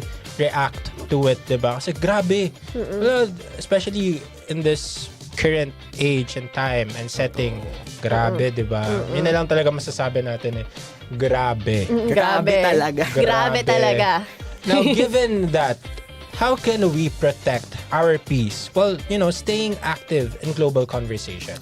I think it's more on like parang, syempre, alam naman natin na hindi naman tayo mag-isa sa mission natin sa sa pag-spread ng advocacy into climate change. Parang hindi naman natin kailangan i-carry yung energy na yun alone. Of course, marami tayong mga kasama, marami tayong mga kasama sa field, and of course, mga people around us na mas, sabihin na natin, mas equipped, mas may experience, and yes, we can seek help from them, of course, in like channeling our voice into our advocacies, especially mental health. Ayun. Especially mental health. Yeah, tama yan, The first diba? step nga naman, ika nga, is knowing you're not alone. Yes, you're never alone. You're never alone. You have a lot of people surrounding you, from your family to your friends to your loved ones. That's true. Even people on the internet, kunwari, like your online friends, Yeah, that's diba? They true. always have your back. That's true. And especially, may mga professionals nga. May mga professionals that can help us. Yeah, so, Ayan. if you need it, of course, Yes. feel free to approach them. Seek help. Yes. Okay. So, follow-up question from that question. So, in some cases naman, being frequently active and exposed to negative news can sometimes lead to detachment. So, is there any psychological phenomenon na nakakapag-explain nun na kung bakit parang kung ano yung na-absorb natin is nakakapag-lead siya sa ganong klaseng parang detachment? So, based on your experience, parang paano kaya siya? I think, sige, quote na natin. Sige, nag-lesson ng psych. Okay. Hindi, kasi may tinatawag na emotional numbing. So, basically, it's like, parang sa sobrang daming parang information and yung emotions mo talaga, feelings mo, nagbabottle up na. To the point na parang, ayaw mo nang, gusto mo na lang humilata, ganon. Tama yan. May mga ganon talagang days. Mag-bed rot. Bed rot, doom scrolling, oh my God. Kasi parang feeling ko, doom scrolling can also be a part of it. Na yun nga yung too much exposure sa Reels, sa TikTok, FYP ganun. So I think emotional numbing is like parang there are instances na gusto mo na lang talagang okay, breathe and pause muna ganun. Breathe and pause parang, talaga. Yan. Stop muna tayo. Ganun. Pero may naman tayo, constant reminder na when you feel tired, it's all right to take a deep breath. It's all right to let yourself rest. Kasi sometimes may mga people na parang they deem rest as parang a prize. Diba? Yeah. Parang kapag hindi nila na-achieve itong certain na bagay, hindi sila Bawal pwedeng akong mag-rest. magpahinga. Bawal akong magpahinga, bawal akong kumain, bawal akong magsaya, ganon. So, syempre, that's like a negative connotation na dapat tanggalin natin sa mga tao. Kasi we all deserve to rest. We all deserve to eat. We all deserve to, live life. To live life and rest. Yes. Yun talaga ang pinaka-importante. Magpahinga, guys. Kung napapagod kayo, pwedeng huminga muna. Okay. Let's go. Hinga muna. Hinga muna talaga. Pahinga. Yan. In your personal opinion ba, do you think the consumption of media contributes to physical fatigue? Yes, kasi syempre, pagka-example yung doom scrolling, diba? Sinasabi doom scrolling. May physical aspect din yun, physiologically speaking, yung ganun-ganun ka lang, di ba? Puro ka ganun. Yun. Kasi imagine mo sa akin, in my experience, ang average weekly ko ng phone is 5 hours. Ang baba na nun. Ang baba na nun. Ang baba na nun sa ano. Ayoko sabihin Nahiya sa akin. Ay, sige, wag na sabihin. Baka ma-expose. And then, so basically, physical fatigue is like, syempre, di ba, hindi lang, nga, we're doing it like that. Physical aspect din yan eh. Syempre, nagnanam, baka magnam din yung fingers pag nag-scroll, di ba? So, I think, may physical fatigue din yung too much consumption. Kasi, syempre, ang gumagana yung eyes, and then yung, di ba? Yes. Yes. Okay, Tsaka parang, syempre, when you're doom scrolling, ang daming information na nagpumapasok. Parang, mga 0.01 seconds walang babasahin, tapos scroll ka na agad. Tapos babasahin mo ulit ng mga ganong kabilis. Tapos parang, in that specific moment, nagde-decide ka if gusto mo pa bang ma-learn yung information na ba? That's when you scroll pa, ganyan. Scroll. Okay. View comments. Like ko to. Diba? Ang daming mga ganon, diba? Tapos i-share mo sa mga kaibigan mo for streaks. Ayan, diba? Kasi sobrang hirap nun na kapag, although there are times na we do not choose to doom scroll, pero there are times na, sabi nga ni Nat, diba, gusto mong humilata, gusto mong magpahinga, and parang, there are some people, including me, including myself, na parang I deem doom scrolling, like, kunwari, pag bago matulog, I deem that as parang personal rest. Kasi parang, parang sobrang therapeutic talaga niya. Kasi parang after a long day, that's when I only have the time for myself. That's true. I feel that a lot. Kasi yun na lang din yung feeling ko, yung oras ko para, hindi kasi kung tutusin, oras talaga siya para sa sarili mo. Oo, dapat naman talaga. Sleep na. Wala na. Di na na-charge. Pero check mo muna kung nakapag-set ka ng alarm. Wala na. Nag-doom scroll na lang talaga. Nag-doom scroll na lang talaga. Ayan. So, it's easy na to become involved emotionally in regards of global issues. So, how do you think people can practice emotional regulation while getting involved in, like, speaking up and participating in these kinds of issues? I think it's more on emotional, no? Emotional regulation. Emotional regulation. Of course, syempre, try natin i-practice talaga yung yung pag-limit ng social media consumption, 'di ba? Kasi yun malaking factor yun eh. Yung pag-example, kaya mo i-control yung pag-doom scrolling, 'di ba? And of course, syempre, di naman natin hayaan na maka-apekto dapat yun sa mga priorities natin in life, sa study, sa work natin. So, I guess, emotional regulation din yung you always deserve to eat. Tama. Tama. Part diba? Emotional regulation eh. Kasi diba, pag example, you always want to eat your favorite food, diba? Pag dito sa with your friends, diba?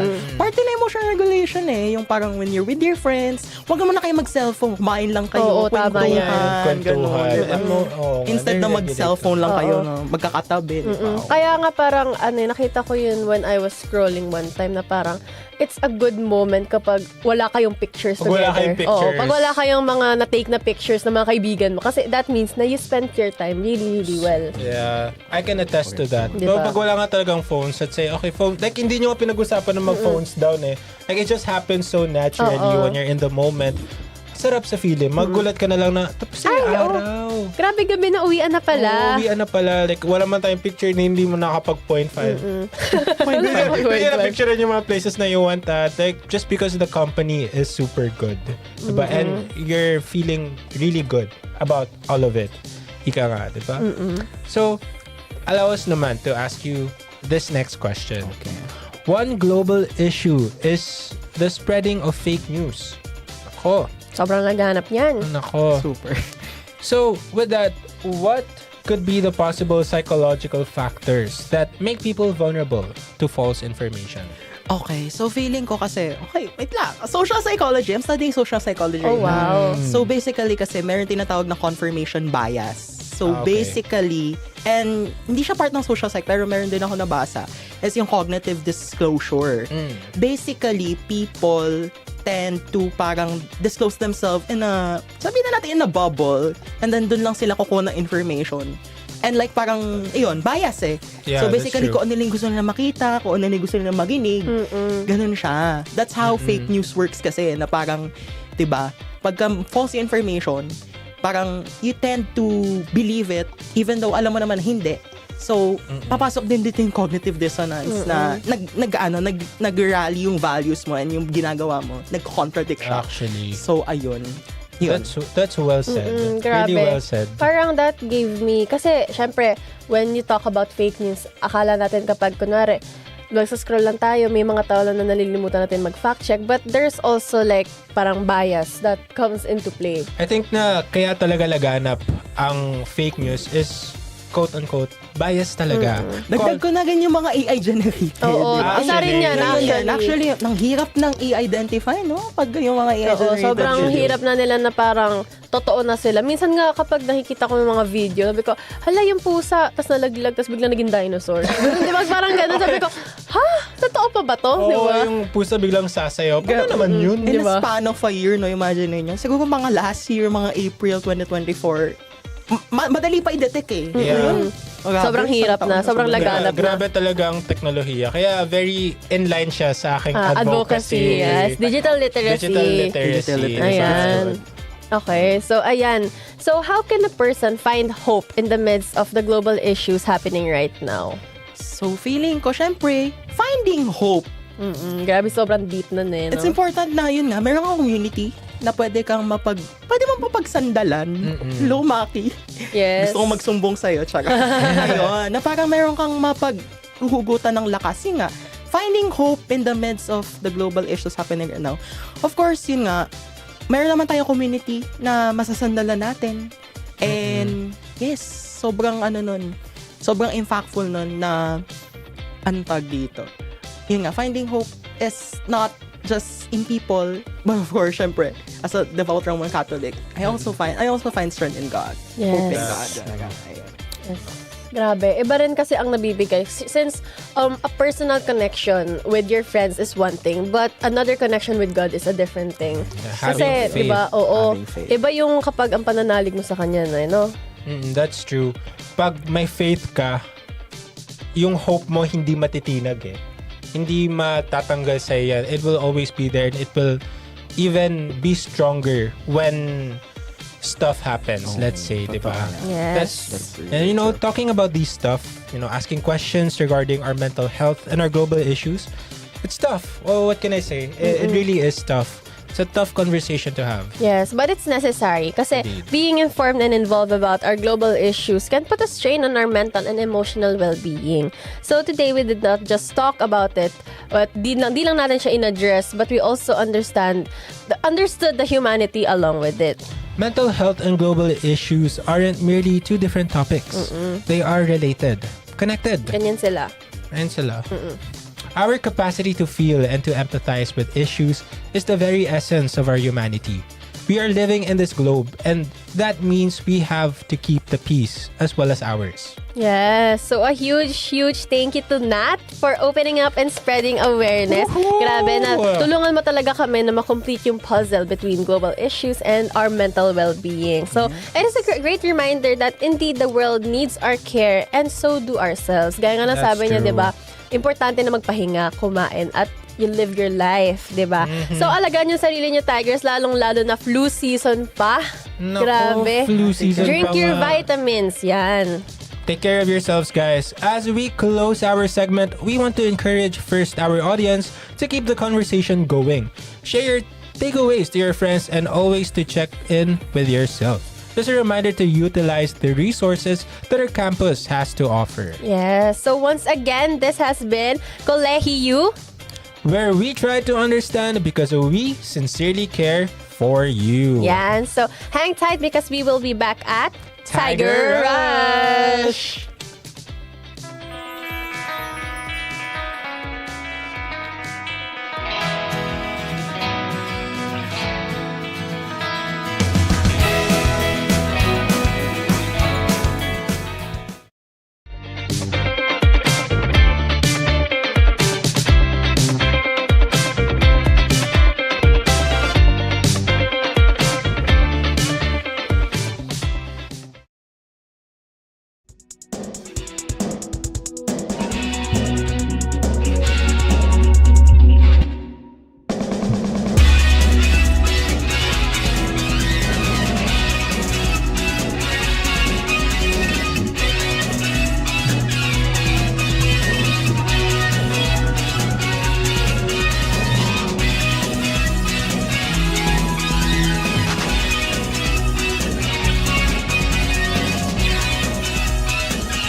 Tigers, you're tuned into Trailblazers, the show where Tamashan alumni share how they pioneered their passion to empower the future.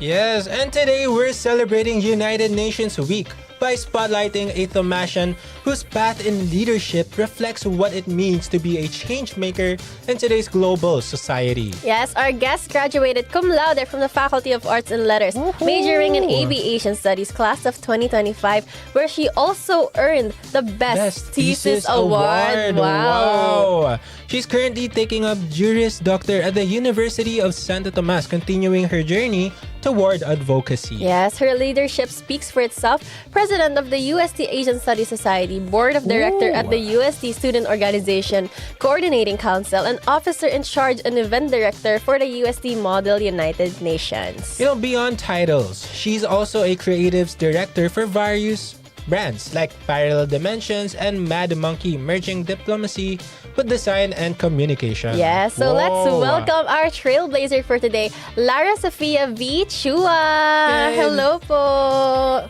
You are here at the show where Tamashan alumni share their stories as pioneers of passion, empowering the future. Woohoo! Yes. To start things up, here's our question of the day. Ready po ba tayo sa question of the day? Okay. Yes!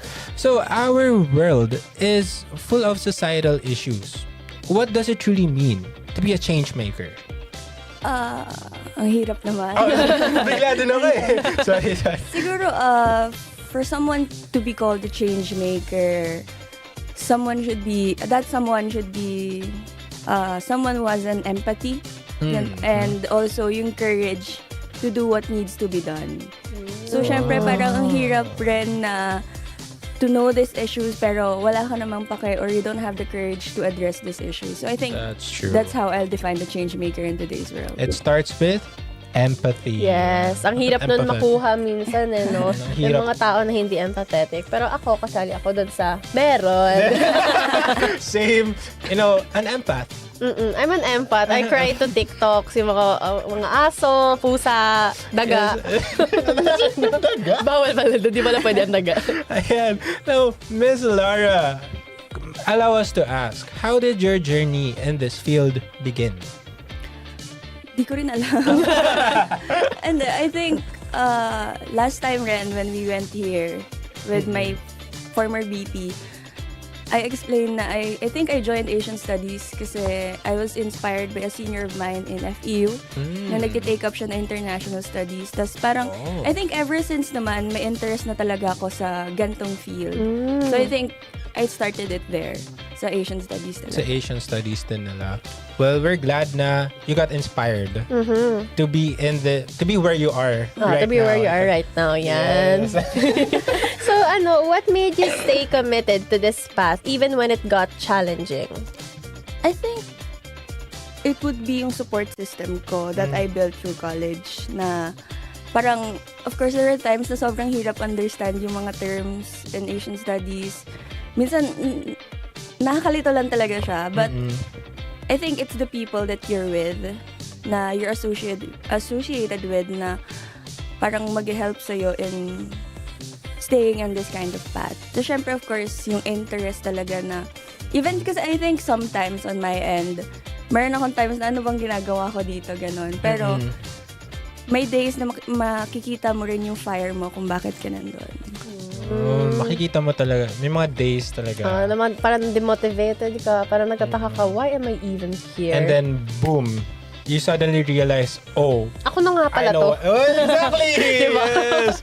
Galing. Yun nga. But when you get past those challenges, ika nga, everything really works out. You know, like, you know it will work out for you. Just do your best, stay motivated, keep that fire ignited. Yes. Wow! Grabe din. Ganun. Ako din. Hindi na saan galing. Ayan.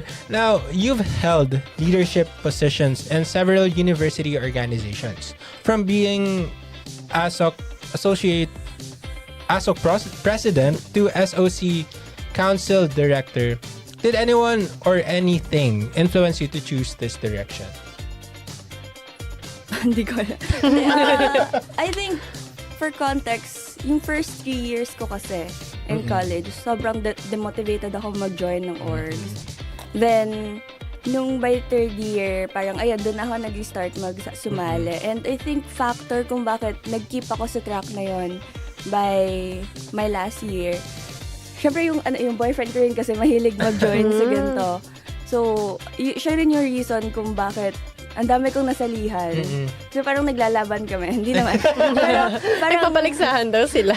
I think, yun. Parang he's a part of reason why. Then also, yung mga prof ko rin in Asian Studies and also my friends, my batchmates were encouraging me to join this different organizations. Wow. So, grabe, ang solid ng support system. Ang solid nila. Sila. Nainggit ako. Okay, now, next so question. You also handle the creative side of many events, such as visual branding. So, was there a specific moment or experience that made you realize na this is what I'm meant to do?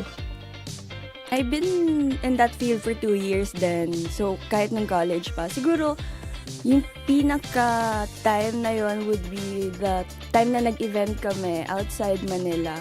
And parang it's fulfilling na ang daming taong pumunta and yung hard work na nagawa namin. So parang after that, parang okay, gustong-gusto ko talaga itong field na to.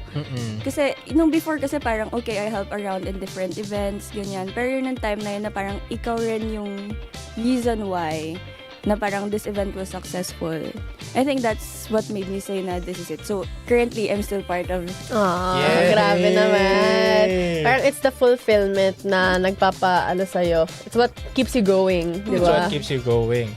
Now, since nasabi mo, since you are on this track and ang fruit, and allow us to ask, yung fruit nun, syempre na nakapag-join ka ng multiple Model UN and ASEAN conferences. Yes, grabe naman yun. So, from those experiences, which global issue do you feel most connected to? And how did it change the way you view international cooperation? I think kasi parang it would always start with education. Na parang it's already a prevalent issue here in the Philippines. So, parang education kasi talaga yung pinaka-core ng issues around the world. Kasi if everyone has access to the quality education, parang andun na, okay, yun yung step 1, bale.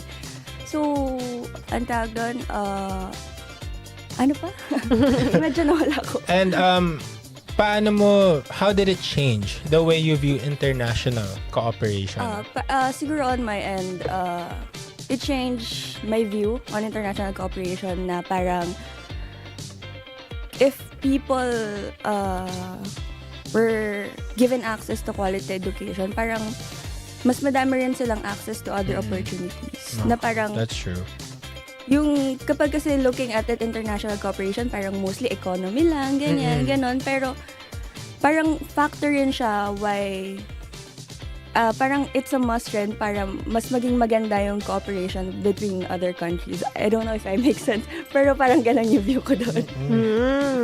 So, ayun, since as someone who has been active in both the social sciences and creatives, how do you deal with challenges like budget cuts or limited opportunities in these fields, especially when it comes to youth participation in policy and advocacy?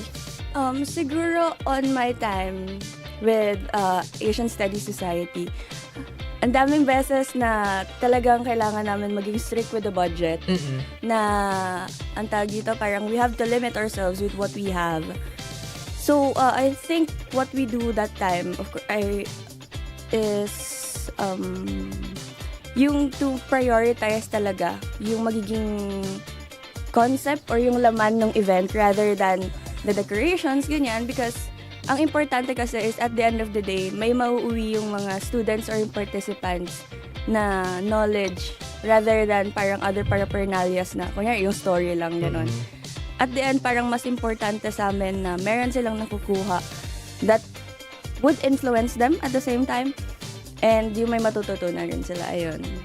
I see. Okay.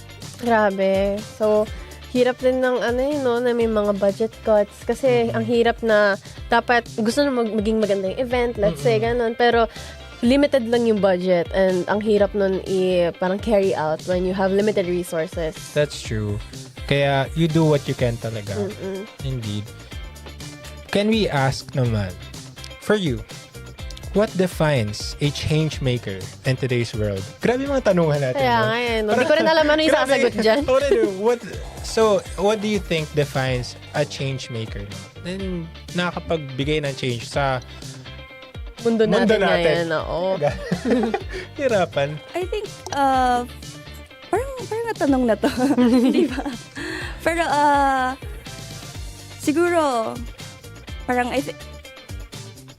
yung mga students ngayon, siguro, I'll mention the Asian Studies students, of course, na I know are already preparing for the next year's installment. So, I think, sila yung pinaka-definition ko ng change maker. Kasi, even if yung committees nila or yung like job description nila within Moon or MAM focuses on, sabihin natin, logistics, ganon, parang they're still making changes kasi lahat sila is a core part of the very org. So, I think sila yung mga pinaka-definition ko ng change maker. Ayan, grabe. I see. Can we ask, what's your personal advocacy ba? Sorry lang. Kasi na-realize ko rin na, yes, actually tama ka. We have, natanong na namin yung change, what defines a change maker. Paulit-ulit pala kami. Our actual question of the day is, what is your personal advocacy, actually? Siguro, it would be education rin talaga. Education din talaga. Yeah, as you've said nga kanina, everything starts with education. When everyone is given and has access to quality education, oo. Magbabago talaga ang mundo. Magbabago talaga ang mundo. And magkakaroon talaga ng opportunities, equal opportunities ang lahat ng tao.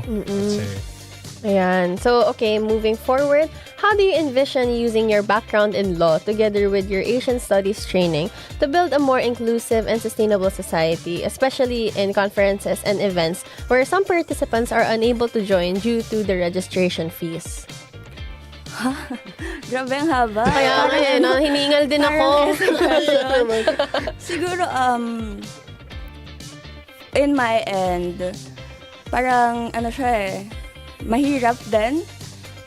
Pero if you see it, these two fields, yung law and also Asian Studies, can be connected, ganon, na parang as a law student siguro and a future lawyer, of course, claiming it. Yes. Na ang tawag doon, in creating events na parang related to Asian Studies, of course, we can create yung mga waiver fees kasi yung past experience ko for 2 years with Moon and Ma'am, syempre, ang daming hindi talaga nakakapag-join due to registration fees na medyo mahal naman. Kasi of course, gets naman bakit merong ganon. Yep. Pero yung parang, ang tawag dito yung paggawa ng mga pag-waive ng fees or yung system ng scholarship or payment, yung tiering ng payment, para lang makapag-access yung mga students na gusto talaga. I think that's how I envision na parang gamitin yung background ko with law and Asian Studies. Grabe. So, it really works hand in hand. Kasi, like, if ako tatanungin mo ako, kasi since I'm also from AB, so siguro kung may isip ko anong parang pinaka-aligned na pre-law degree for like law, is may isip ko talaga Asian Studies. Asian Studies. Kasi parang mas nagdi-deal sila with law rather than other programs here. Ah, really? Parang, ewan ko, personal opinion lang. Kasi I know a lot of people na OA naman sa alat. Pero may mga kilala ako from Asian Studies. And parang nakikita ko yung mga ginagawa nila na parang, yun yung mga diplomacy nila, parang gano'n. Tapos yung Model United Nations na nakikita ko, grabe, ang sarap daw ng pagkain nila doon. Ang sarap ng pagkain nila doon. Pero it's also sad to think na may mga participants talaga na hindi makaka-join just because of, registration fees. Like, have you, may experiences ka ba na may makilala kang hindi naka-attend? Or at least to your knowledge, may mga alam ka bang hindi naka-attend because of because of the mentioned issue?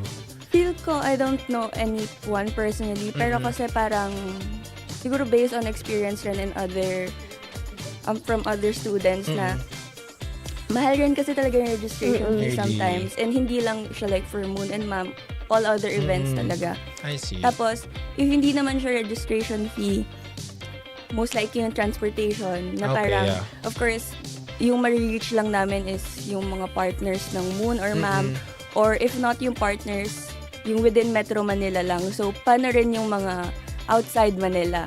So, I think yun yung mga present issues talaga. Even if wala akong directly na narinig. Okay. Pero it makes sense nga na magkaroon ng ganong issues. Especially commute pa lang eh. Getting from one place to another. Grabe. Mahal na yun eh. Mahal na yun eh. Kaya ang parang ang hirap din na gusto mo sa puso mo na mag-participate, but syempre there are certain times na hindi talaga siya possible. Yeah, that's true. Now, for our last question, is there any conference that was memorable for you, where you met people or had experiences that made you say, so this is how it is pala, or so this is what it's like? Ganong realization ba? Meron, I think, last year in UANP, para siyang conference with Latin American countries. Wow! So, it's a rare opportunity. Actually, nagulat kami kasi ang context nun sa amin, parang seminar lang. Pero conference pala siya, nagagawa rin kami ng own paper namin, ganon. Tapos, it's a 4 to 5 days long na conference. And feel ko parang na-enjoy ko siya ng super, na parang nasabi ko yung this is it. Kasi, we met a lot of ambassadors of different Latin American countries. Then, at the same time, yung pinaka-purpose kasi namin doon is to present the paper in answering like a societal issue between Latin America and the Philippines. Tapos, I think doon ko masasabi kung bakit ako bumabalik sa education. Kasi, on our end, ang team kasi namin doon is, I mean, yung focus ng paper namin is how to educate Latin American women. And parang paano matutulungan ng isa't isa ng mga babae ng Latin America and ng Pilipinas na parang yun gumaan yung livelihood nila, ganon. So, feel ko yun yung pinaka-memorable conference for me. Can you share with us, how do conferences work pa? Most of the time, kunyari for context ng Moon and Ma'am, nag-i-start siya with a plenary session, of course, na may mga speakers. Then, by the latter part and to the second day, meron kang parang mga breakout rooms na doon yung pag-uusapan yung mga issues, yung simulations, ganon. Then, after that, of course, yung ending ng event would be parang a socials night na by this time, mag-receive na lang ng awards, everyone would enjoy na hindi ka na focus sa parang paggagawa ng paper or nagsisimulate ka ng mga model UN or model ASEAN meeting. So, I think yun yung conference na alam ko yung program flow, gano'n. Okay. Wow, grabe. Wow. So, diplomacy nga talaga, living expressions of identity. And ibang-iba kung paano na-influence ng ideas and words, yung parang actions ng global community, di ba? Indeed. That's why we are encouraging our listeners and our viewers to pursue passions that go beyond themselves, that go beyond yourselves, just as Miss Lara continues to do. Ayan. So, do you have any future events that you want to plug, like next Model United Nations or any advocacy projects that you're currently a part of? Siguro, I'd plug yung future events ng Asian Studies Society. Of course, yung installment ng Model ASEAN meeting and Model United Nations. Most likely by next year, second sem. So, I hope everyone watch out for that kasi ngayon pa lang nagpe-prepare na sila. And also, watch out for the future events of Asian Studies Society. Ayan. We're really excited. Watch out, guys. We're gonna watch out for that talaga. Grabe. Yes, we will. Indeed. What an inspiring conversation, Miss Lara. You've shown us how to use our voice to empower others and give meaning to action. Ayan. So, and as we celebrate United Nations Week, may her story remind us that each of us has the power to shape the future as a change maker. As a change maker. Everyone can be and should be a change maker. So with that, thank you so much, Miss Lara, for joining us today and sharing your story of service and purpose. Yes, and that wraps up today's episode of Trailblazers. Keep moving forward, Tigers, because the journey never stops and more inspiring stories are on the way right here on Tiger Rush!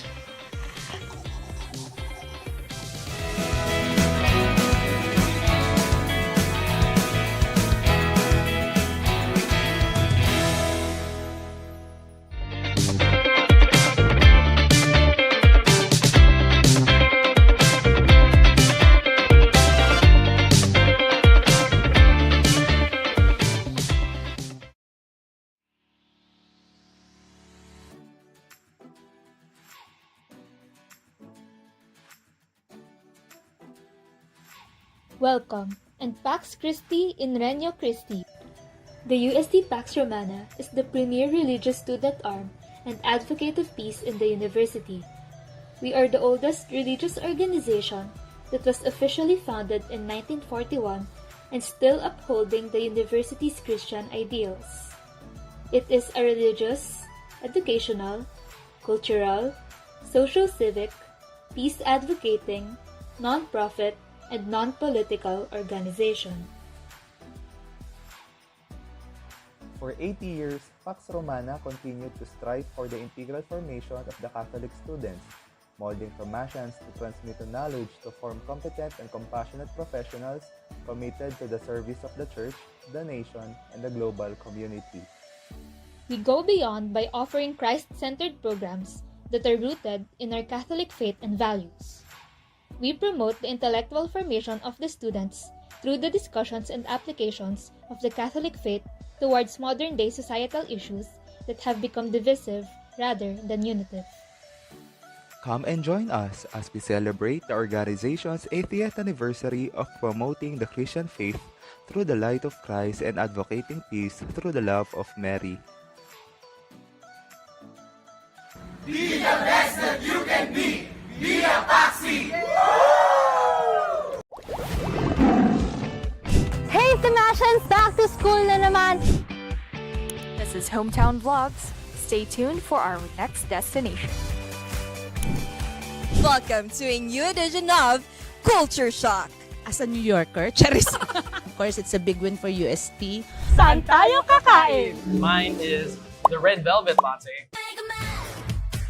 I feel so ecstatic. It's so exhilarating. Host for today's episode of Lifeline, where we improve our lives by feeding our minds. Go, Stick! Go, Stick! Go, Stick! Go, go, go, go! The front runners. First in line, legacy through time. This is Tiger TV's The Conscious Mind, reminding us to live life with serenity and that healing comes from within.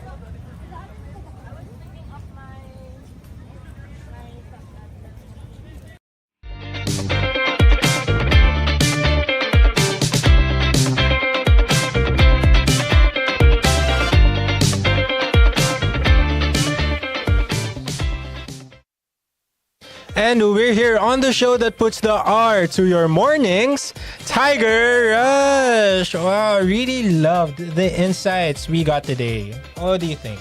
Yes, grabe. Ang dami ko natutunan sa kanila. Ang dami kong i-quote. Ang dami ko ng caption. Actually, ako rin eh. Dami kong i-cover photo. Naka-text lang.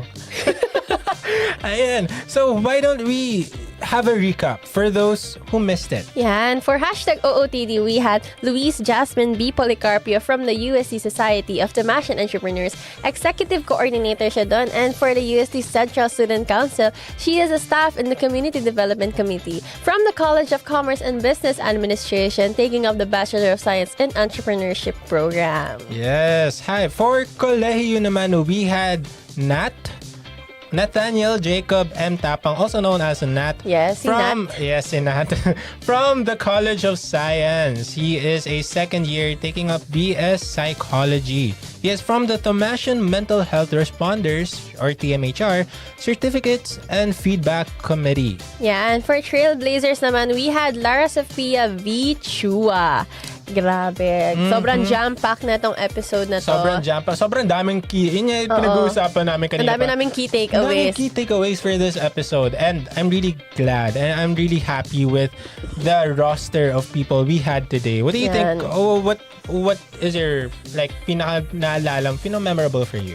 si Jasmine from #OOTD, sinasabi niya na when innovation meets sustainability. Innovation meets sustainability. I will quote she's that. saying entrepreneurship, diba? Oo, Like, tsaka pinagsasama niya talaga yung kung paano magiging sustainable nga. Diba? Lalo na as in mga fast fashion. Oo, yung mga fast fashion nga naman. Sorry. Ako rin, sorry. Ako rin pala. Pero ayan, na-inspired din ako sa sinabi niya na since she is part of the entrepreneurship program, she wanted to bring that aspect of her life into the Central Student Council. So, that's really nice to hear. Ikaw naman, anong parang nakuha mong sa mga guests natin today? Ako from our last speaker, ang pinaka main takeaway ko is when everyone has quality education, ika nga, ang opportunities for everyone, it's endless. It's endless. It's limitless. Diba? It always starts with education lang talaga. And that's her personal advocacy daw also. Education. When everyone has access to education, everything works out. Yes. I swear. Everything is on its way for its good. To its betterment. What do you think? I agree also. Kasi quality education is also an issue here sa country natin that is still, it's waiting to be addressed. Because especially now that we have a lot of issues, parang na-overlook na rin yung education, no? That's Kasi true. there are a lot of people, especially nakita ko kunwari on social media, that there are parang mga certain individuals na umaabot sila ng senior high na hindi marunong hindi marunong mag-read and write. So, that's very alarming to hear. Very alarming. So, it's parang inspiring to hear her advocacy that's for quality education. Yeah, like hindi nga lang education quality. Yes, quality. Qualidad. Because everyone deserves quality. Education. Yes. Wow, tayo dyan. Ayun na naman kami. Yes, pero let's also not forget si Nat kanina. Isa rin yun sa na-enjoy ko na conversation. Actually, yeah. Kasi it's very important that we take a rest. Yung nga sabi niya, di ba? Don't forget to take a rest and don't punish yourself na just because you didn't get to do this certain task kasi hindi mo na deserve sumaya, hindi mo na deserve kumain. Yung nga sabi niya, kumain kayo guys, di ba? Kumain niya raw kayo talaga guys. Alam mo yung parang yung ginagawang, yung tawag dito yung kunyari may ginawa ka and then you're gonna punish yourself by not giving yourself rest. Yung mga gano'n. Never ever do that, guys. Yes. Sinabi niya rin yung sa yung sa doom scrolling that it can also like take a strain on our mental and physical health. And physical. Like, kasi di ba yung mata mo, tas yung kamay mo, syempre, ang dami nangyayari nun. And also, gising ka. Especially, wag tayo, like, doom scrolling always, usually syempre happens at night before you sleep. Kasi, diba? Kasi yun lang yung time. Yung sabi ko nga kanina, yun lang yung parang time ko na parang I get to catch up with myself. That's true. Kasi syempre, like all day nasa school, tas org work, then I have some responsibility sa family, ganun.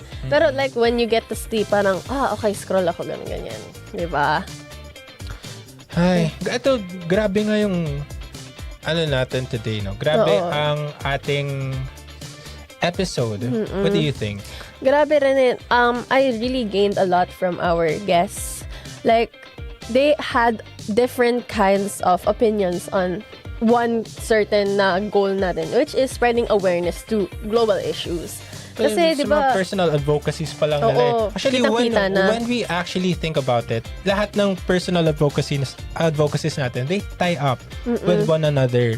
Education, global literacy, mental health. Tapos, diba? Remind me again, ano nga uli ang ang advocacy ni Nat? Ang first speaker natin na si Jasmine. I think it's regarding yung sa jobs na parang having sustainability, having sustainable jobs, especially now that yung fast fashion is laganap ngayon. Everything connects with one another. Everything connects, diba? Yan. So, with that, catch us here at UST Tiger TV. If you missed it, pwede niyong balikan. For USC Tiger TV on Instagram, we are at US Tiger TV. And on Facebook, TikTok, and YouTube, that is a UST Tiger TV. Yeah, and for UST Tiger Radio, we are UST Tiger Radio on Facebook, at US Tiger Radio on Instagram and TikTok. And please give us a listen on Spotify. We are also UST Tiger Radio off air. Ayan. So remember, Tomasians, there's only 63 days left. Ang bilis na! 63 days left before Christmas is here. Grabe. Paskuhan season is here. Nararamdaman ko na ang Paskuhan. It's time to ready your presents and your wish list. And of course, be ready to spread love to our friends, family, and to the whole world. Ayan. So again, 63 days na lang. Pwede pa kayong mag-shopping at bigyan nyo kami ng regalo. Kami na naman. Ready. Ayan. So, drop kayo dito. Ayan. Shipping address. So, that's all for our Thursday Rush. Once again, I am Tiger Jock Daphne from the only station where you hear the roar, UST Tiger Radio. And I am your coolest, Villacorte, with my final reminders of the day to live, laugh, and love on the show that puts the R to your mornings, Tiger Rush. See you next time. Woohoo! Alright. Pasok.